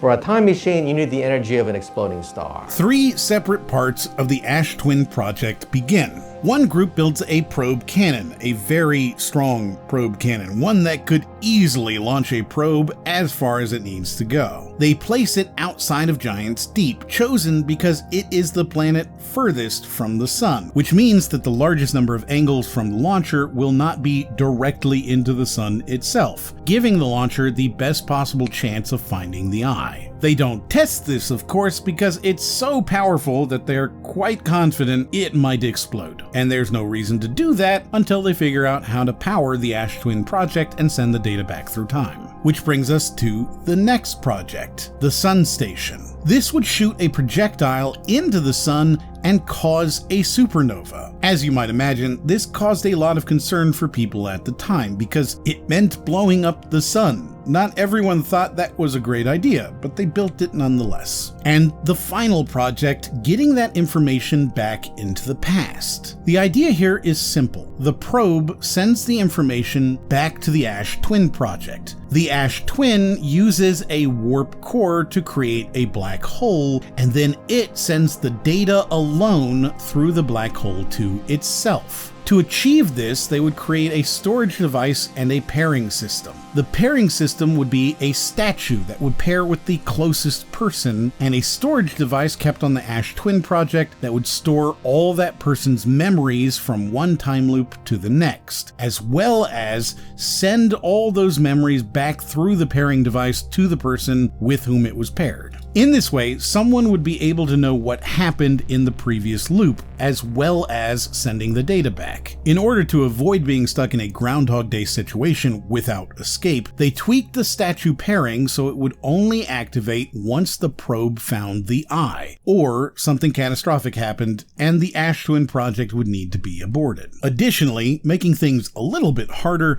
the Ash Twin project needed to be physically sturdy enough to withstand a supernova, at least long enough to use the power of the supernova to create the black hole and send the data into the past. Luckily, they'd found a massive deposit of metal ore on one of the nearby planets, the planet they call Timberhearth. They began mining on this planet, taking the ores necessary to build a giant protective core around the heart of the Ash Twin project. However, mining comes to a halt when they discover life, a semi-aquatic, extremely robust and hardy native life form with 4 eyes. Mining in this site will likely harm this native species, and so the Nomai find another site to mine their ore from. It's important to them that this species be allowed to evolve over time. In fact, they even limit the amount of ore they take so that if the native species of Timberhearthians were to evolve into a sapient culture capable of advanced metallurgy, they would need the ores for their own tools and creations. With these 3 parts complete, the project was basically ready to go. Scientists would stand near the statues, the Sun Station would fire its explosive into the sun would go supernova, the probe would launch, and 22 minutes later, the Ash Twin project would create a black hole and send the data and any linked memories back in time, and start the whole process over again. Once the eye was found, the statues would turn on, linking to the scientists near the statues, and they would be able to stop the Sun Station from firing its explosive, stopping the supernova before it ever began. Rather elegant, really. And so the fateful day arrives and everyone takes their places. The scientists are standing by their statues, everyone is paired, and they're all excited by the fact that in mere moments they will pass through hundreds of years worth of time loops and finally know where the eye is located. The dreams of their grandparents will soon be realized. The Sun Station sends off its explosive, and nothing happens. Ultimately, the Sun Station was not able to affect a supernova at all. It failed. Without this, the entire Ash Twin project is suddenly without purpose. Everything is ready, but nothing can be done. In a moment of depression and impotence, they turn to the only other thing they can explore. The Nomai had noticed that a comet was coming into their solar system from outside of the solar system.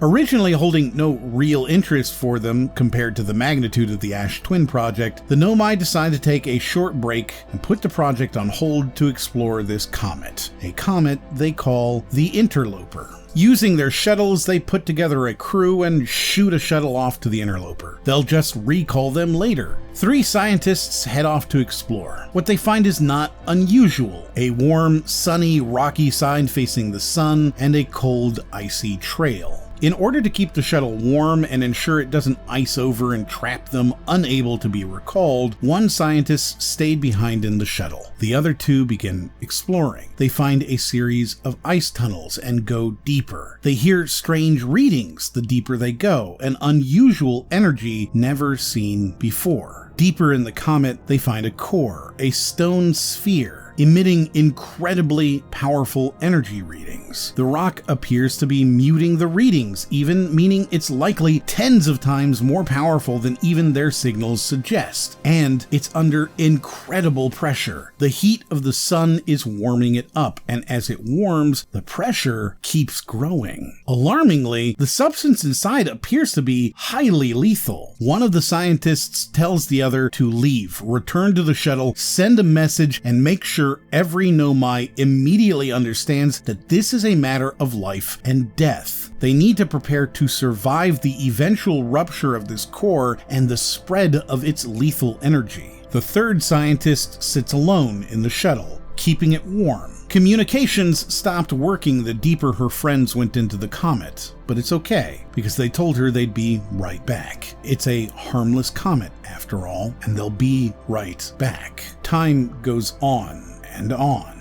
they haven't come back yet. Surely they'll be back any moment. And then the core ruptures. The ghost matter spreads throughout the entire solar system, killing every living thing, except for a species of jellyfish that can be found on Giant's Deep, and also in the few remaining shards of the planet that used to exist before it was overtaken by the Dark Bramble. And also the small, 4-eyed creatures on Timberhearth living in the waters deep below the surface. The ghost matter seems not to be able to penetrate water, or is perhaps destroyed by it, and so these creatures are safe. Time goes by and the ghost matter settles into crevices and deep places in the solar system, becoming less of an ever-present threat. The Nomai are dead, killed instantly and thoroughly. None survives, except one. Perhaps you remember that the quantum moon allows you to reach the 6th location, the orbit of the eye of the universe. While you can't use this to actually get to the eye, you can't even see it from there, it's still a semi-religious pilgrimage that many Nomai will undertake. After all, it is as close to the eye as any living Nomai has ever been. One pilgrim, Solanum, has traveled to the quantum moon using a shuttle from the gravity cannon on Brittle Hollow, and has entered the quantum shrine and managed to end up on the 6th location. This would have been a simple, normal, maybe not everyday event, but certainly nothing particularly surprising, if not for the fact that at that moment that Solanum was on the quantum moon and at the 6th location, the interloper's core ruptured and ghost matter killed everything in the solar system, including herself, on at least 5 of the quantum moon's locations. Solanum exists here in a not quite alive state, not quite dead, and certainly not quite attached to time. She becomes something of a specter, a quantum being herself, existing solely in the quantum moon's quantum 6th location outside of the eye, but dead in all other iterations. 281,042 years go by. A lone alien sits in front of a comfortingly familiar campfire. An explosion takes place overhead as the probe cannon launches its 9,318,054th probe. This probe will shortly find the eye of the universe. While visiting the local museum in order to get ready for their first trip into space, the Hearthian walks past a Nomai statue. In this time loop, which has already been going on for 389 years, 276 days, 21 hours, and 48 minutes, that Hearthian is the first living individual to walk past the statue every loop. And so, when the eye is located, it pairs with the first living individual, you, the player. You are no longer a fish, and you are now exploring the cosmos. And then, 22 minutes later, the sun will explode. Naturally, mind you, there is no cause except the end of its natural lifespan. In fact, it's the end of the natural lifespan of the entire universe. All the stars in the sky are going supernova during the same 22 minutes. The sun has grown old and it is dying, and that death activates the abandoned Ash Twin project by providing enough energy to send data back in time 22 minutes, causing the probe cannon to fire its probe in a random direction over 9 million times until it finds the eye and links up with what was supposed to be a scientist standing nearby, but instead is just a random adventurer. It is up to that adventurer, up to you, to answer the remaining questions left by the Nomai. If the eye called to the Nomai, why is it hidden? Why is it so difficult to locate? Why did the signal stop? Why did the signal start? Did the eye choose not to be found? Is the eye artificial or natural? Was it someone reaching out, or something built by someone, or some other explanation entirely? How could something exist in the universe that is older than the universe? Is there no meaning at all, and it is all just coincidence or randomness? Or maybe the eye is in need of help, and that was a cry of distress. And are the Nomai still alive out in the galaxy? You'll find the answers to all of these in the game, and I recommend it and will encourage you now to consider doing that, because I'm about to spoil the rest for you. Even knowing all that you know now, in this 30-minute long lore explanation, you still don't have all the answers. So consider this a second spoiler warning, because it is entirely possible to go and play this game and still have a lot of things to discover. Let's start at the end this time. Another loop, only this time something is different. The radio tower is working. This is great news because it means you can finally get photographs of the entire solar system from the deep space satellite. And imagine that, the photos are done just before you get there. Big, high quality photos that are plastered right on the wall. Except, in one of them, there's an anomaly. A dark disk, a chunk of the sun itself, seems to be missing, but only from certain degrees. What could that mean? Perhaps there's something orbiting the sun, or maybe there's just something in the way. So off to your ship and into space you go, and then it's time to wait until it hits exactly 40 degrees, and wow, look, the disc-shaped shadow really does seem to exist. Now you can travel directly at it, keeping it between you and the sun to force an eclipse and give you a direction. And then, once you get close enough, the whole thing becomes revealed. It's in this way that the DLC for Outer Wilds starts you on a new adventure in a way that is still lore-friendly. The new location has been there all along. It's just been circling the sun in a cloaking field. Impossible to see without being in the right location at the right time. Namely, at the edge of the solar system like a deep space satellite is. Once you break that cloak and land, you'll find yourself in a halo. Well, a ring world, though more specifically, an enclosed ring world called a Stanford Torus. This is Torus, the concept that has evolved from the work of these teams of scientists and engineers. They believe the huge space colony could be built before the year 2000. And it's here that you'll learn about everything that happened before the Nomai. It all starts with the eye, as so much does in this universe. A long, long time ago, in a solar system far, far away, there was a planet, a beautiful, verdant planet filled with a curious race of, for lack of a better term, Owlks, which are pretty commonly referred to as Owlks by fans of the game. The game itself just calls them strangers, which is perhaps the most accurate term. As the Nomai did, they were also driven by curiosity, and eventually they too heard the call of the eye. However, unlike the Nomai, who were already spacefaring explorers, the Owlks were not. but they decided that they would become one. They began building a spacecraft that would ferry them from their home planet to the Eye. In order to do this, they mined and exploited their planet, taking everything from it with no regard for the health of the planet. It's more accurate to say they stripped the planet for resources and then moved on to their new ship. This ship is the ring world, called the Stranger because, well, there's no better name for it. The Owlks don't speak, not in a traditional way, nor do they really write anything down. They communicate through visions, and share those visions using a sort of vision stick.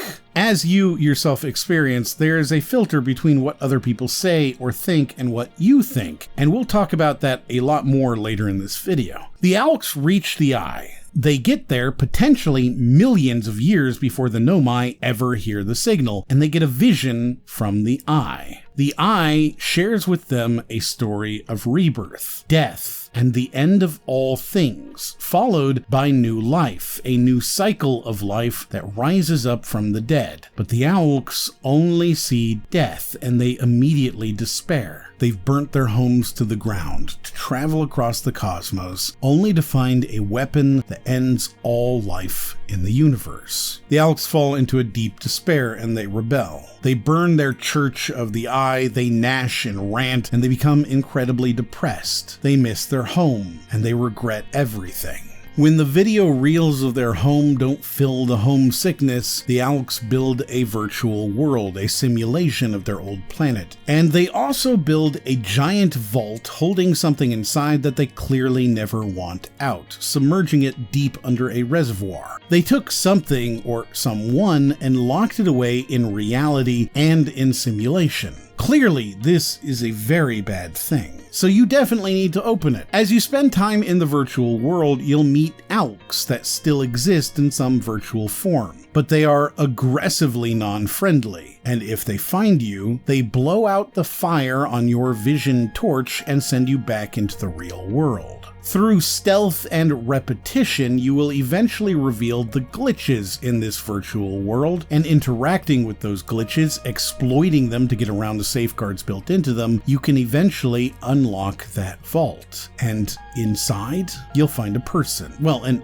Owlk. This prisoner will give you the rest of the story. After their vision of death, the Owlks decided to guard the Eye, and also stop it. They built a signal blocker that would stop the Eye from broadcasting anymore, and they put their ship into orbit around the sun in order to guard it forever. Realizing that they had destroyed everything they cared about for essentially nothing, the Owlks retreated into their virtual world to spend the rest of eternity. However, the prisoner himself had a different interpretation. He saw the cycle of rebirth instead of just the warnings of death. He saw the new life that would come from the Eye's activation. This led him to decide that the Eye should be found, at least by someone. So he left their virtual world, and in the real world, he turned off the Eye signal blocker. This is the signal that the Nomai heard, which set into motion all those actions taken by Eskel and his clan. However, the other Owlks were furious. They too left their simulation in order to imprison the prisoner. They locked him away in a huge vault, making it essentially impossible to free him. They dropped that vault to the bottom of the reservoir, destroyed the controls that would ever allow him to resurface, and destroyed the controls that would ever allow another person to turn off the signal blocker. They imprisoned him further in another vault inside the virtual world, ensuring that he would experience imprisonment for the remainder of eternity. Then they too went back to sleep,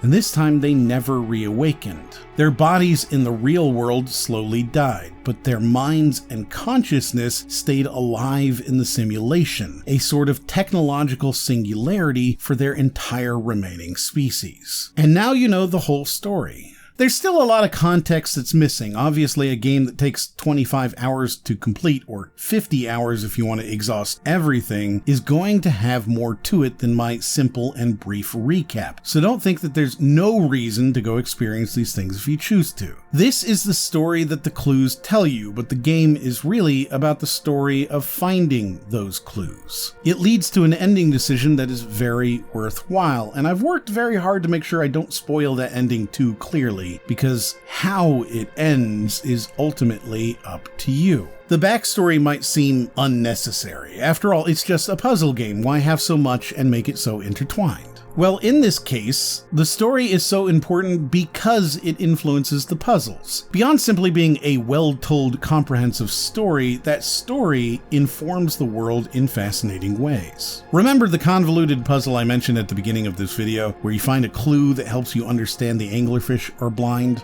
Without the cohesiveness of the story, this puzzle would be nonsensical or contrived. Let me give it to you in more detail. As you are exploring the sandy ruins beneath Ember Twin's surface, you'll run across a cave with an anglerfish fossil inside. The opening is only big enough for the scout, and nearby some writings that provide hints at what you're looking at. The dialogue has so many duties to fill, and doing so is a delicate balance. First, it must feel natural. You need to feel immersed by the story and in the world, and so it can't feel like this is dialogue that would never have been spoken. It must feel as though the group of scientists is actually communicating. However, it also has to be relevant, or else you risk losing interest, or worse, being distracted into exploring something with no payoff, a dead end for your efforts. To do this, it packs a lot of detail in a short amount of time. We are told that this is the same kind of anglerfish as those in the Dark Bramble. This is important so that you know that anything you learn is transferable to those anglerfish as well. Next, its bright light is used as a lure. You may have already noticed that. Finally, it tells you that the children playing nearby have additional information that is backed up by the scientists and their research, giving you both another task, finding the children's information, and also providing credibility. What those children say is accurate and valuable. The designers worked really hard to craft signposts for activities that both point to deeper revelations in the area you're already in, and also give motivation to explore other places in the solar system. Finding the children's writings introduces you to a new puzzle. First, writings from the children that talk about the fossil fish game and how to get to their cave. More writings can be found with more details, to the point that it practically screams for you to put a light into that fossil fish's mouth. If you fire your scout into the fossil's mouth, feeding it with a light, and then make your way through the nearby maze, you'll find a very clearly lit path that lets you just pop up from underneath through the mouth of the fish. This will then reward you with a final piece of the children's writing and give you a major new discovery. The fish are blind. This in turn helps you understand how to get past the anglerfish in the Dark Bramble. Without the story, this is just a simple light the way puzzle to get into a room that says, don't use your engines in the Dark Bramble if you're near a fish. It's barely valuable, but because of all the backstory, it means more. It connects the Nomai to the Dark Bramble. It connects them to the anglerfish. It says that they're still researching and trying to explore the bramble and defeat the anglerfish. It helps you do so as well and brings you closer to both the Nomai themselves as well as the mysteries of the universe you're in. From here, you and I are going to go on a bit of a journey. Outer Wilds is not a linear game, and so there's no way for me to easily tell you about the gameplay from moment to moment. I can't review it for you in a traditional sense. What I can do, and what I hope you'll indulge me on, is talk to you about the messages in the game. So for the remainder of the video, we're going to talk about philosophy, and I'll relate it back to specific moments and settings in the Outer Wilds, and in other games as well, but we're going to get pretty deep here and talk about things like the meaning of life. I hope that you'll find some value here, and if nothing else, I would very much like to read your thoughts at the end of it all.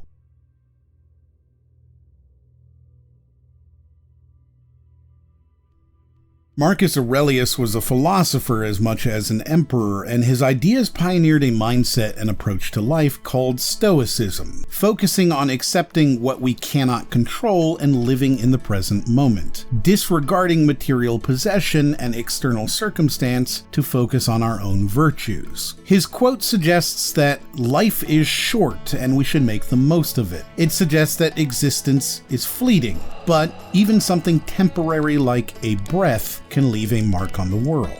Throughout your 22 minutes, you too will learn and leave your own mark within this limited time frame. In fact, these last 22 minutes of this universe are arguably the most important minutes of your character's entire life. Life is everywhere in Outer Wilds. It's a solar system filled with life itself. Not things living, but life, the act of living.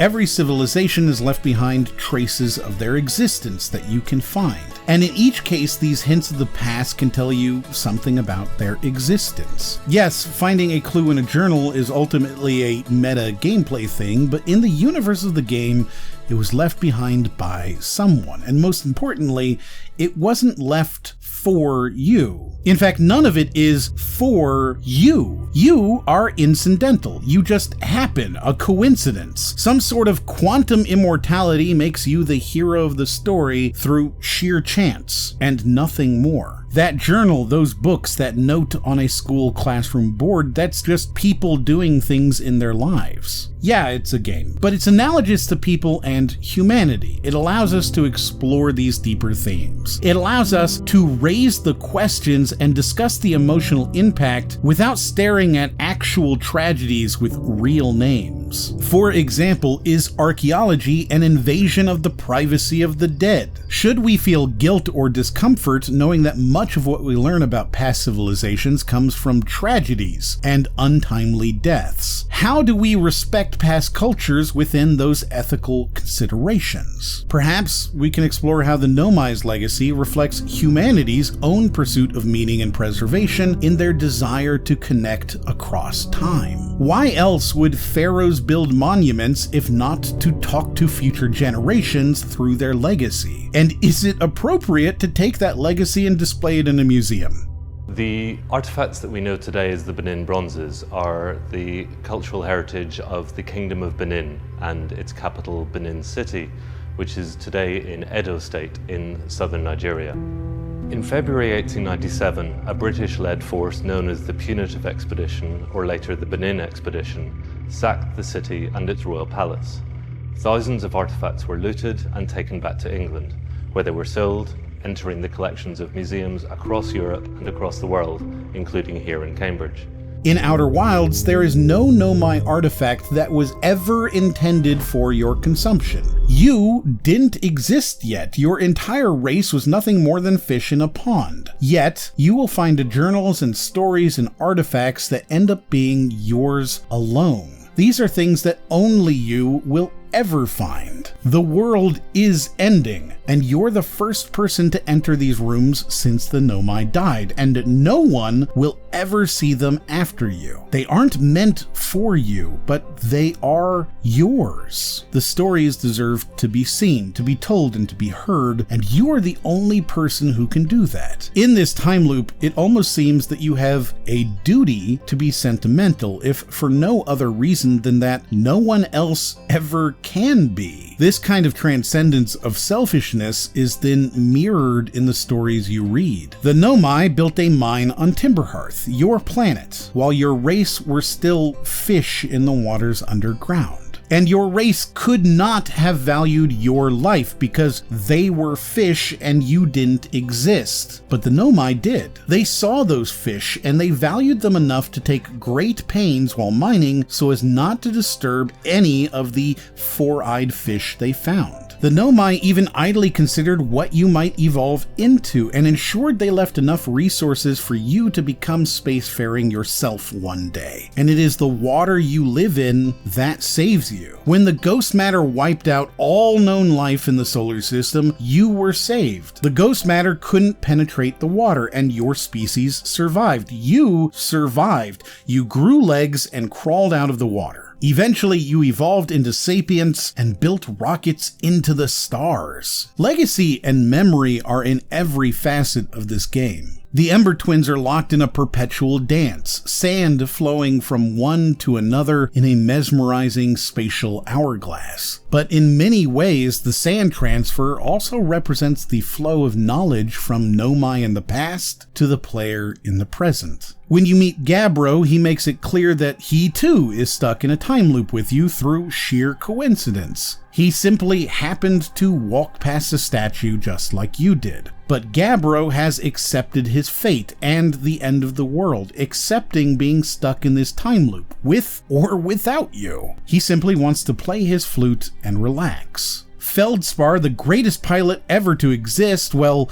when you meet him crashed in the dark bramble, he doesn't exactly ask you to help him out. It seems that being the best there ever was is a lot of pressure, and a little vacation is kind of nice. Two very different ways of looking at legacy and the end of it. Not every mystery is grand. The first Nomai mask only happens to connect to you because you are the person who walked past it in the museum at exactly the right time. These kind of incidentals exist in our real world all the time. They don't always have deep, meaningful answers or reasons, and that's equally valuable. The mystery is sometimes just meaningless. A seeming treasure map that leads to a tree stump someone needed to remove. There are 3 active Nomai masks in Outer Wilds, paired with their individual statues throughout the universe. You see all the masks inside the Ash Twin project. You know one is for you. You'll find out that one is for Gabbro, and there's one mysterious third mask. Yet when you find the answer, it is disappointingly mundane. The third mask exists exclusively to ensure that the probe can send its data back from loop to loop in order to know when it's been successful in its mission. It's as simple as that, almost mockingly so, because, well, yeah, of course, it had to have been.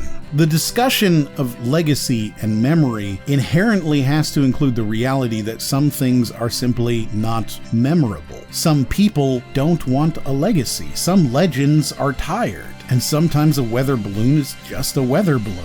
What's fascinating is how a game like Outer Wilds allows you to interact with and preserve remnants of the past, how it allows you to consider the fleeting nature of civilizations across long enough time periods, and how language provides an enduring legacy and culture to be transmitted through those remnants. It allows us to explore the broader human experience of leaving legacies and preserving knowledge, or at least it did for me. The legacies we inherit, whether in games or on our own planet, are not dusty relics, but living testaments to the dreams and struggles of those who came before. In the face of impermanence, they are a reminder that even fallen stars leave behind constellations that guide future generations. We are not alone. Through exploration and remembrance, we become keepers of a flickering flame, illuminating the path for those who follow even as our own light fades, connecting across time and space and ensuring that future generations can discover and be inspired by the echoes of our own existence.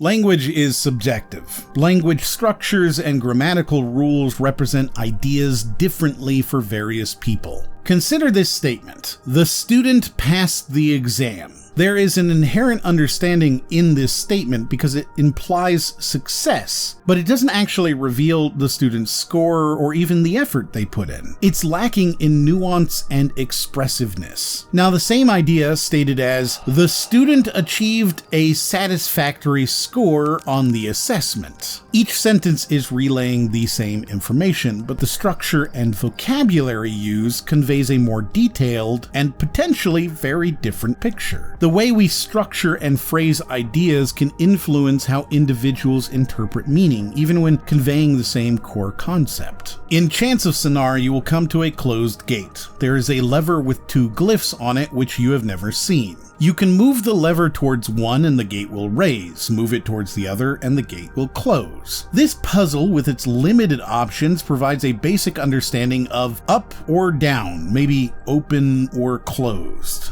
Then the next puzzle comes along with several levers and the same glyphs, up, open, closed, down. You're able to use the context to understand the intent, but it doesn't guarantee complete comprehension. You get it in the same way that you understand the student passed the exam, but you don't really understand any nuance. Our own filters can get in the way. We all have our own preconceptions. Remember the sponge on a stick from the Forgotten City? I mentioned that the game will throw a Greek temple at you because it wants you to recognize how that shouldn't be there. It wants you to recognize the disruption and thus encourage you to further exploration. It wants you to ask questions about why. Why does this thing exist? And in doing so, explore how other people are experiencing the same thing that you are. Remember, the golden rule is brutal. If anyone commits a crime, everyone pays for it. Initially, you will interpret this as Roman brutality personified due to the harsh punishment. However, then you have the chance to examine that. You'll meet a Greek philosopher who will introduce you to the Socratic method and through asking questions, help you understand that he has a different interpretation. You'll meet an Egyptian living underneath Roman rule, literally underneath the Roman temple that was built on top of the ruins of a Greek city, itself built on top of an Egyptian city, itself built on top of a Sumerian one. You'll get to see his interpretation of Rome's rule and the interplay of cultural and individual biases in interpreting that rule. There are so many fascinating questions you can ask about how different societies interpret a rule that is never fully explained to them. And as with so much of this kind of philosophy, those questions are often unanswered, but yet so valuable. It's through this process that you can come to subtly shift your understanding from Roman brutality personified to an interpretation influenced by Roman brutality. Heaven's Vault does this very well. You've likely spent the entire time thinking that this means a vault which belongs to heaven or is filled by heaven, a place where gods stored something. In fact, this actually means the place where heaven jumped. And once you realize that heaven is a spaceship, the name takes a very, very different meaning. Over vast stretches of time, our scientific understanding evolves, leaving behind a trail of outdated knowledge. A living God is riding his actual chariot across the bright ocean of the sky every day. That is clearly what the sun is. These earlier explanations, once considered factual, can become the foundations for myths and legends as societies grapple with the unknown and attempt to make sense of the world around them. Imagine a civilization observing celestial bodies without the tools to comprehend their true nature. Their observations and limited understanding could be woven into elaborate stories about gods and celestial beings. Eclipses becoming grand wars and attempted coups, transforming scientific phenomena into fantastical narratives. This process of mythologization is not solely confined to the distant past. Even within our own recent history, scientific advancements have reshaped our understanding of natural phenomena, leaving behind outdated beliefs that persist in folklore and cultural narratives. Flat Earth, or the discovery of germs, the expression of catching a cold, an association of bad luck and cultural ritual showcasing the lasting influence of once dominant but outdated beliefs, or the interpretation of religious texts, navigating the tension between literal and learned readings. On the one hand, literal interpretations focus on the surface meaning of the text, adhering strictly to the written word. This perhaps can offer valuable insights into the historical context and cultural beliefs of the time the text was written, but also overlook the potential for deeper meaning, or that the text employed metaphorical language of symbolism to convey complex ideas. Learned interpretations can delve beyond the literal meaning, seeking to understand the underlying message or symbolism within the text, drawing upon scientific and historical knowledge to unlock deeper layers of meaning and connect the text to the present day. Though some Some might argue that straying from the literal meaning diminishes the text's authenticity, in spite of their valuable insights and ability to help the text remain relevant and engaging. Even when interpretations differ and one might be considered technically inaccurate, there are often valuable aspects of truth woven into each perspective when we consider how the universe evolved up until you. Yes, you yourself. How everything came together to have you watching this video. Well, we know someone is wrong, but maybe everyone is a little right.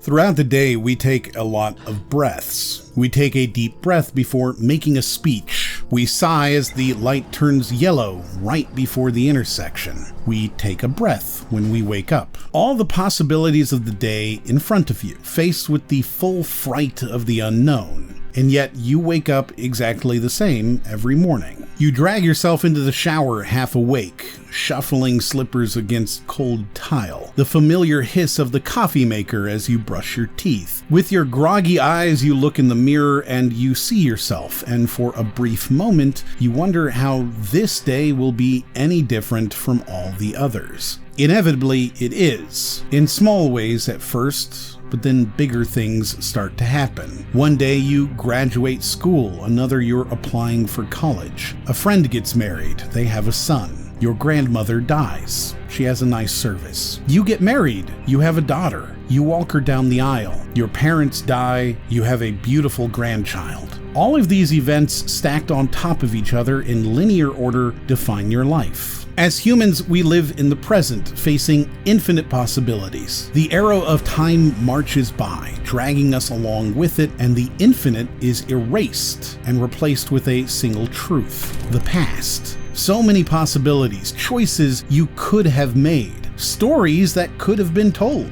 but in the end, only one story is written. All your ambitions, your goals, your hopes, and your dreams, what you live for, those are the future you're working towards. Then you die, and in a moment they're gone.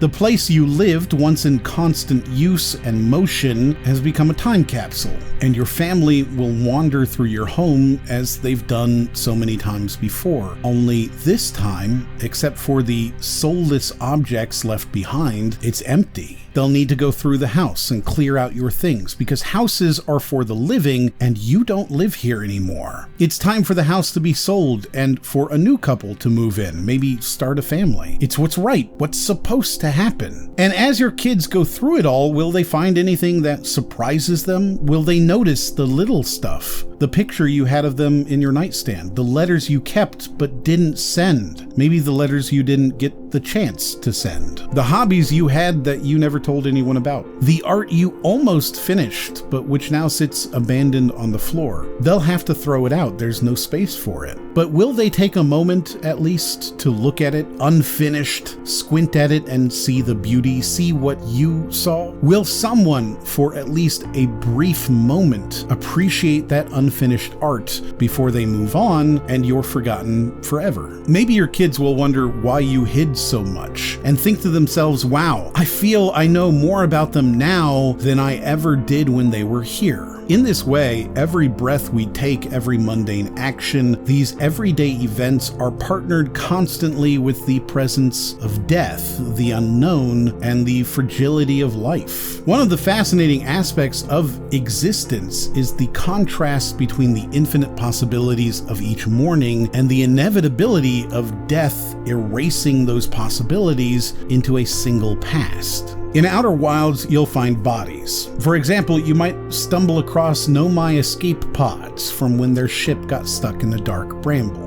You'll know that 2 of those escape pods did escape, but 1 didn't. You get to actually see it. You can find the escape pod in the dark bramble and the nearby skeletons. And the stories you read in passing are now cemented as real. Of course, these bodies serve only to heighten the story, to further illustrate the drama of the situation. It's simply background. People were here before, but it's the fact that they stayed here that we take away from it. They died died, and that gave us a moment of, wow, that sucks for them. In 2015, researchers found the bones of a small girl in a cave outside of Johannesburg, South Africa. The child was estimated to be 4 to 6 years old and died some 250,000 years ago. They named her Letty, short for Letty Mela, meaning the lost one in Setswana. Her body was found in the back of the Rising Star cave system, in an impossibly difficult to reach chamber called the Dinileta Chamber. Researchers don't know how she died,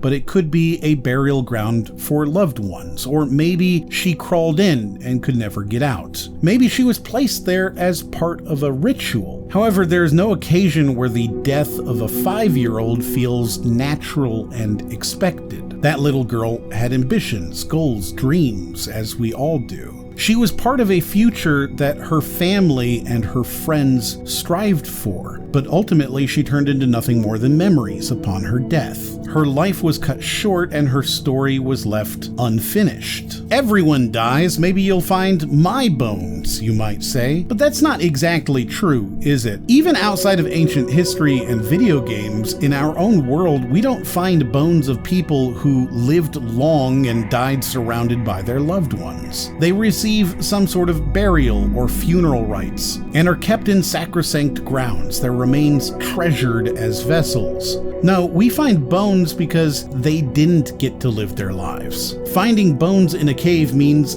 the cave caved in, and those people died there. Perhaps days or weeks later, slowly in horrific conditions. We find the people who were locked away and died in ways we wouldn't want to experience. Because of this, archaeology is guilty, ethically, in its bliss and joy of knowledge. The only reason we know about the past is because those people died in a lonely, sad way. We learn of tragedies because only when the palace is left in ruins is it then preserved for modern day. Few memorialize the house where generations grew up happy, instead turning only catastrophes into shrines. Even the most famous counterexample to this, King Tut, is only known because he was so tragic. His father, Pharaoh Amenhotep IV, had an epiphany a few years into his reign. He changed his name to Akhenaten and moved the capital of Egypt from Thebes to a completely newly constructed city, Amarna, while also changing the entire religious structure of Egypt from polytheistic worship to a monotheistic worship of Aten, the god of the sun.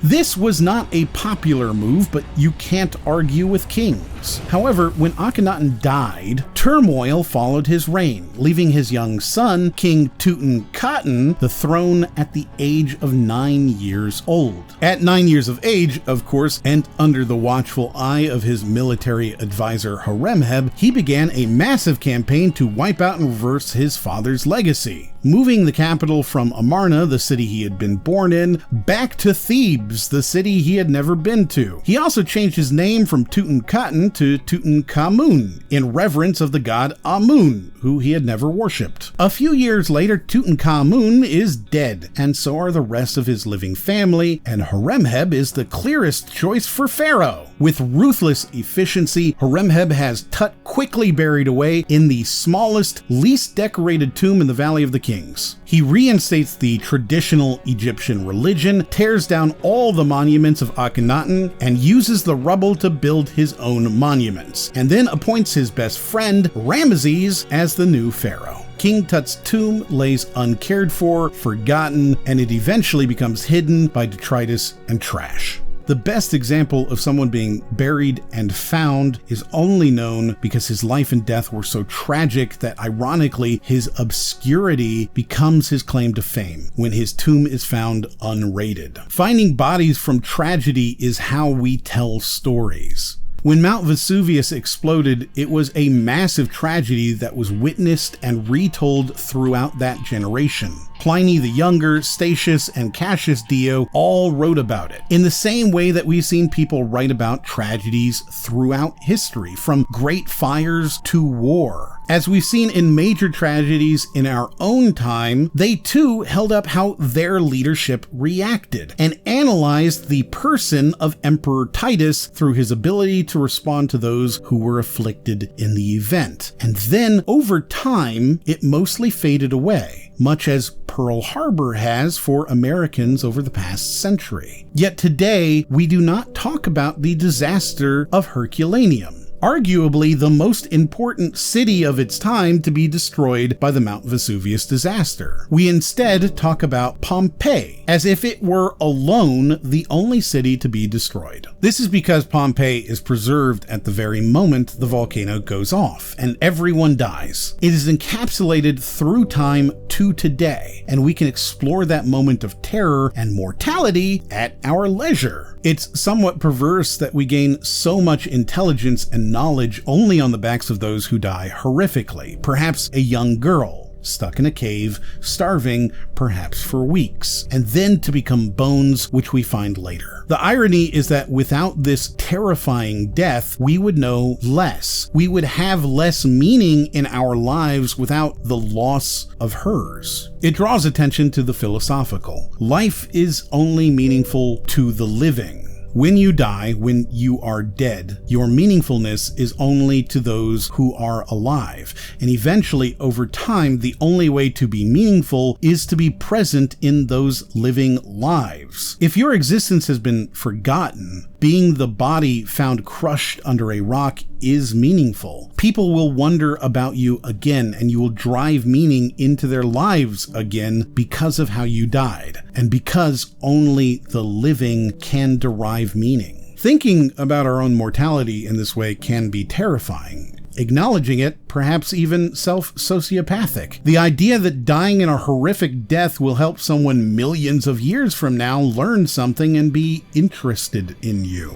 In Outer Wilds, the only thing that has any meaning in your life is ending the universe. You are, for all intents, immortal. There are no consequences. If you die, you'll awaken again and take another breath. A lone alien sits in front of a comfortingly familiar campfire. This immortality is sometimes glorified. You can do whatever you want, anything you want, like in Groundhog Day. You could be like Gabbro, calmly relaxing on a hammock every single day. Nothing matters, there is no future, you can eat everything, fight anyone. You can spend so much time that you learn how to perfectly achieve any goal, any skill, any outcome.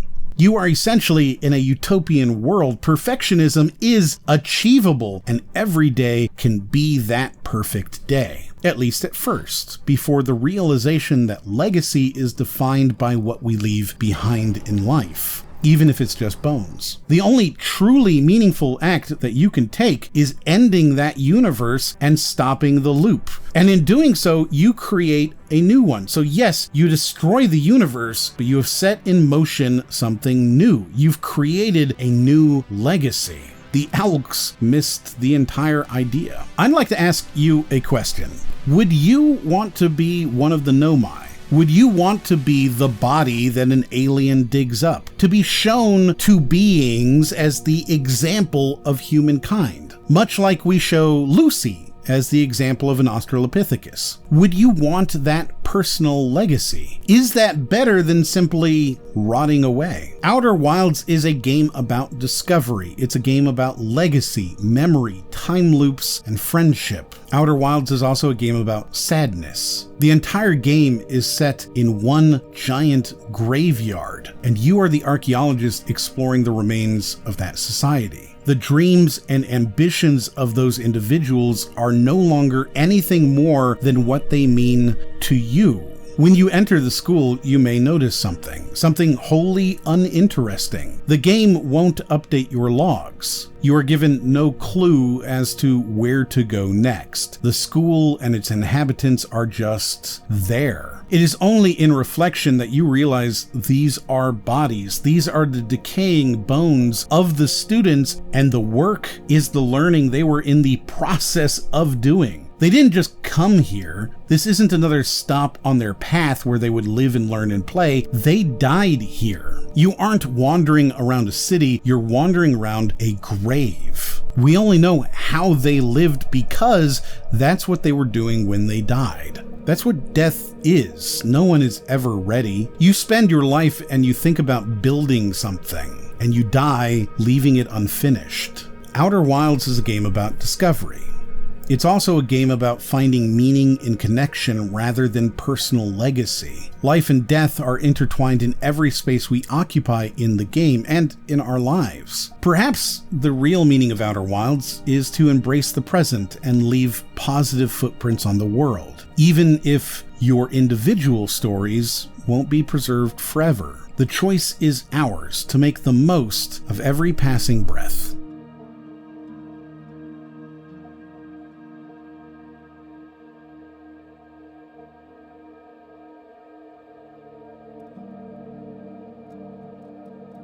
Language represents differences between people. It's what keeps us apart. Being unable to communicate, being unable to understand. This is what separates us from others. Being able to speak helps bring us together, but language is imperfect. Let me introduce you to the concept of personal filters. We think of what we want to say, then speak words we believe achieve that meaning. In between our thoughts and our words is a personal filter where our experiences, culture, and lives have taught us that specific phrases and words mean certain things. Those words then reach the other person. They hear the words, and those words are then put through their own personal filter, their memories, decisions, values, and beliefs, and then get decoded into meanings. Then the process repeats as the other person responds. As we communicate, these filters are constantly working on both everything we say and everything we hear. This is hardly a new concept. Philosophers like Aristotle and Plato discuss the importance of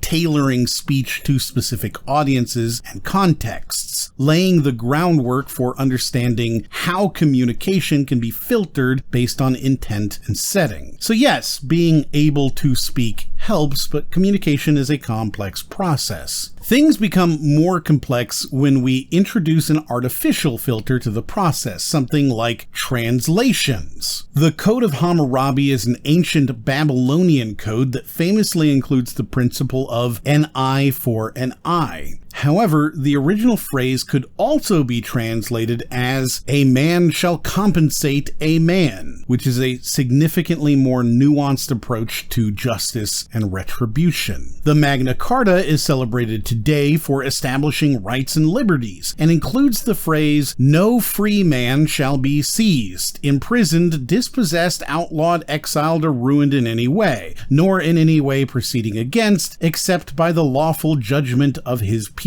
and the law of the land." Truly revolutionary. Except that the Latin phrase, which was translated into "no free man," was likely "no freeman," a specific middle social class in England at the time, and not all individuals. As time goes by, it can be even harder to understand the etymology of words. Howdy is a common greeting, and yet why would anyone say howdy instead of hello? They don't even sound similar. Well, how do you do gets shortened to how do you do, and that just becomes howdy. Language provides a way to communicate, and all languages are thus useful, but they have issues in communication. Time changes those meanings, and translations impart meanings from their own mother language onto the translated works that aren't there in the original, all because of the inherent connotations of each language. A word might mean pure or young in one language, and then be translated into virgin in another, in the same meaning as virgin forests.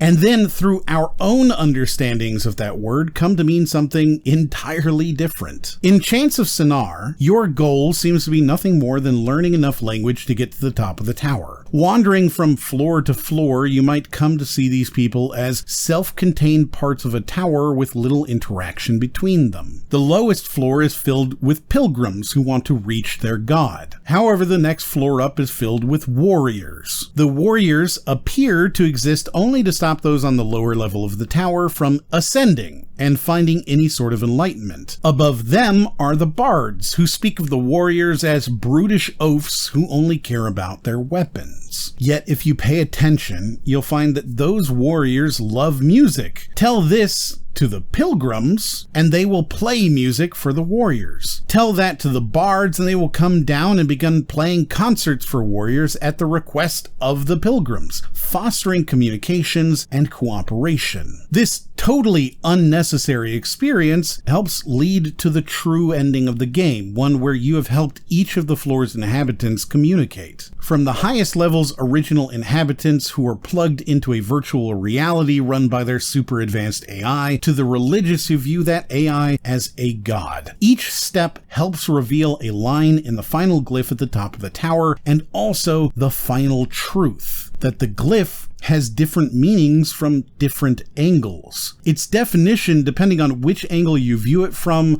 and what that word means to them. God or AI, duty or beauty. These personal filters come into play in Outer Wilds most sharply with the strangers and their interpretation of the visions from the eye and the prisoner. Where the strangers themselves saw only death and pain, fearing that the eye was evil and dangerous, the prisoner saw rebirth and new life. It is so difficult to identify with either of them, both an ancient race that had destroyed its own planet, pillaging its natural resources only to arrive at their promised land and find that it was all a waste, and the individual in that race who spent an unknown amount of time in a virtual world locked in regret and depression for eternity. It is outside of my experiences to even begin to try to understand their worldviews, and even they themselves were so vastly different from each other. This is only compounded by the fact that when you show the prisoner your point of view through the vision torch, he howls in pleasure and sorrow, incredibly sad but also infinitely happy that his eternity, locked away alone in a vault, separated from his people and his culture, while also experiencing the pain of having been a part of the species that destroyed its own way of life, that all of that was worth it because his message did get out. The eye's signal was seen, even if it was 281,042 years later at the very least. 250,000 years trapped in a prison, inside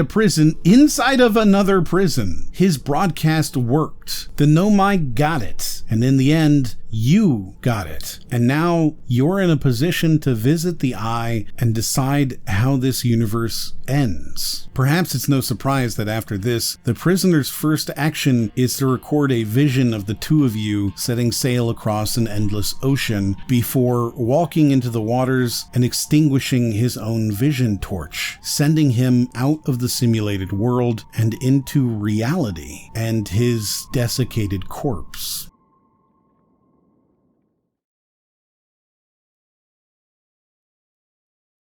A lone alien sits in front of a comfortingly familiar campfire. Sitting here at the beginning of a new day you've already experienced dozens of times before, you might find yourself wondering whether we truly have choice in games like Outer Wilds, or are we merely characters on a predetermined path? There is an argument that Outer Wilds presents an illusion of choice. Yes, you can choose what to do at any given moment, but none of those actions matter. They are literally erased, at least until you make the choice the game clearly considers the correct one. There are many endings disguised as glorified game over screens, but there's only one predefined good ending to the game, and you are intended to reach that ending, and all other potential endings are fluff. As proven by the fact that you can beat the game and see the true ending in your very first playthrough if you make the perfectly correct series of actions in your 22-minute run. In fact, the ending is inevitable, since everything leading up to it was set up by some ancient previous civilization. You don't have any real agency. You are barely more important than an automatic light switch. Your only existence is to witness, and only as much as you choose to before turning off the lights. Boy, that's depressing. But does the lack of real choice make the experience less worthwhile? Outer Wilds is a beginning. It's the start of a journey and the conclusion of a story that was never yours in the first place, while also being the end of your story. Despite any predetermined ending, the journey to that ending itself holds immense value. Exploring the solar system, uncovering mysteries, and piecing together the narrative are the reasons to play the game. These are the beautiful memories you'll bring with you to the next universe. The sense of wonder and discovery that comes with each new revelation, and the emotional impact of connecting with the stories of past civilizations. The themes of Outer Wild are myriad and deep. Fear, curiosity, adventure, the dark bramble and its anglerfish, and exploring the eerie non-Euclidean space while avoiding danger. The interloper and its deadly core, and the Nomai's venture into the comic's depths and their discovery of the threat it poses. The quantum moon and its ever-shifting locations and uncovering its secrets. The Owlks are the literal personification of fear. The Nomai are curiosity without end, and the Harthians are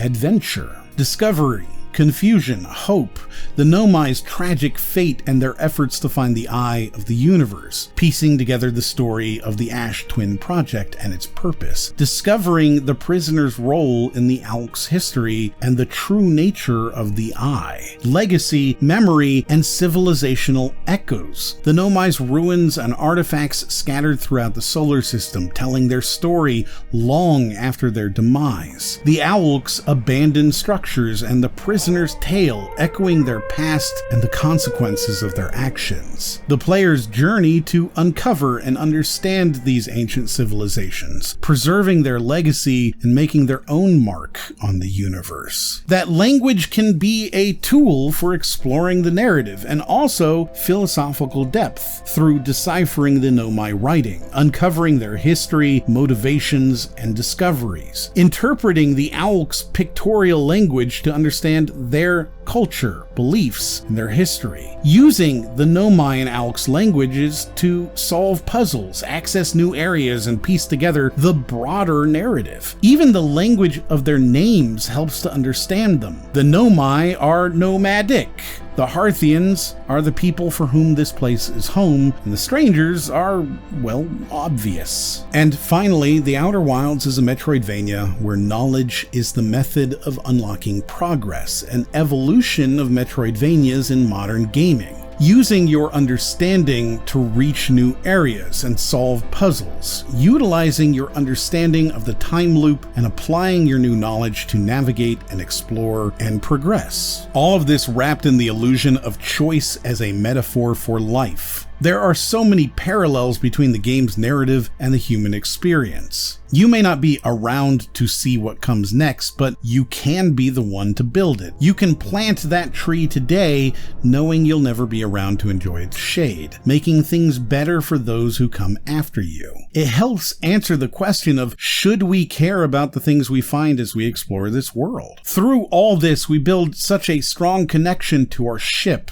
The ship that when we started playing was so clunky and difficult to control, so alien, and now it's our friend, it's our companion cube, helping us through the loneliness of space as we explore these worlds filled with the dead. At the end of the game, everyone you met shows up again to join you in a beautiful song. They play an instrument that comes together into a gorgeous melody that will stick with you. Even the prisoner is there, hiding in the woods. He won't approach you, but you can invite him into the circle to join what comes next. You can decide at this moment whether or not his people, who caused so much pain to him and allowed their fear to take control to the point that they hid the eye and took choice from everyone else in the universe, you can decide to bring them into the future with him or let them die in that forest. But these people aren't actually there. The prisoner's fate is ultimately to remain a prisoner, because the loop where you freed him and he ended his life was reset. He will never know that his message was successful. He won't even have the catharsis of dying in a supernova as the stranger's ship moves outside of the danger zone automatically. He will remain locked in that vault forever. never learning the importance of his actions. Yet his instrument adds to the song at the end. This song is your song, the song of your life. Each friend is a memory that sticks with you, adding their instrument to the fabric of your melody. At the end of your life, those people may not be there. They may not know what kind of impact they've had. They may just be one-dimensional memories you've ascribed meaning to, but yet their instrument adds to the grand song at the end.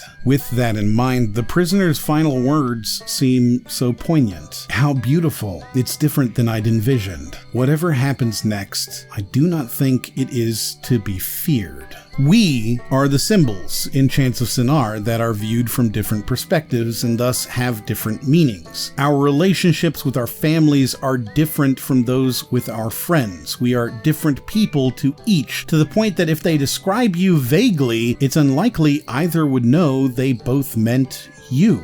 Outer Wilds is about the inevitability of death and the end of the universe, but more importantly, it's about the importance of finding meaning and purpose within our limited time. Embracing the present moment and the choices we make, even if the ultimate outcome is predetermined. Games like Outer Wilds use the power of interactivity to create unique narrative experiences. They provide you the ability to explore at your own pace, uncover secrets, and piece together the story. It gives you a sense of ownership and investment that comes with active participation, and the emotional resonance of discovering the fate of past civilizations through your own actions. Language in these games, or communication perhaps, has a huge role in shaping our understanding of the world and our place in it. It can help highlight the importance of preserving and passing on knowledge across generations, connecting us across time and space. But ultimately, it's about embracing the journey,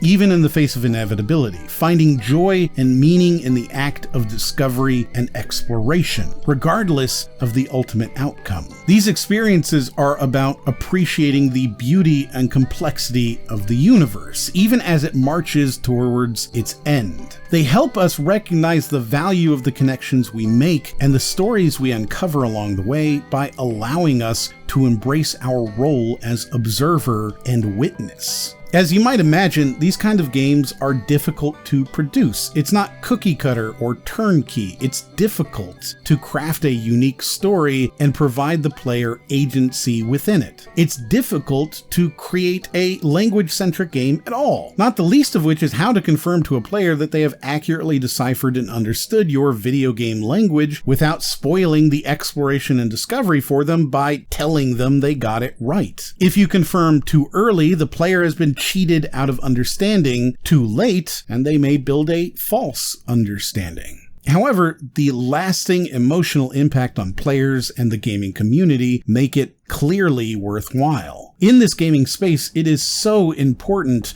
to support innovative and thought-provoking games like these. I would love to hear your thoughts and experiences with language, legacy, and storytelling. Please leave me a comment. I very much want to start a conversation with you. Thank you to my patrons, without which I couldn't spend a couple months making videos like this that risk being seen by nobody for being too dense and impossible to categorize. It's not really a game review, is it? Thank you so much for watching, and I'll see you on the next one.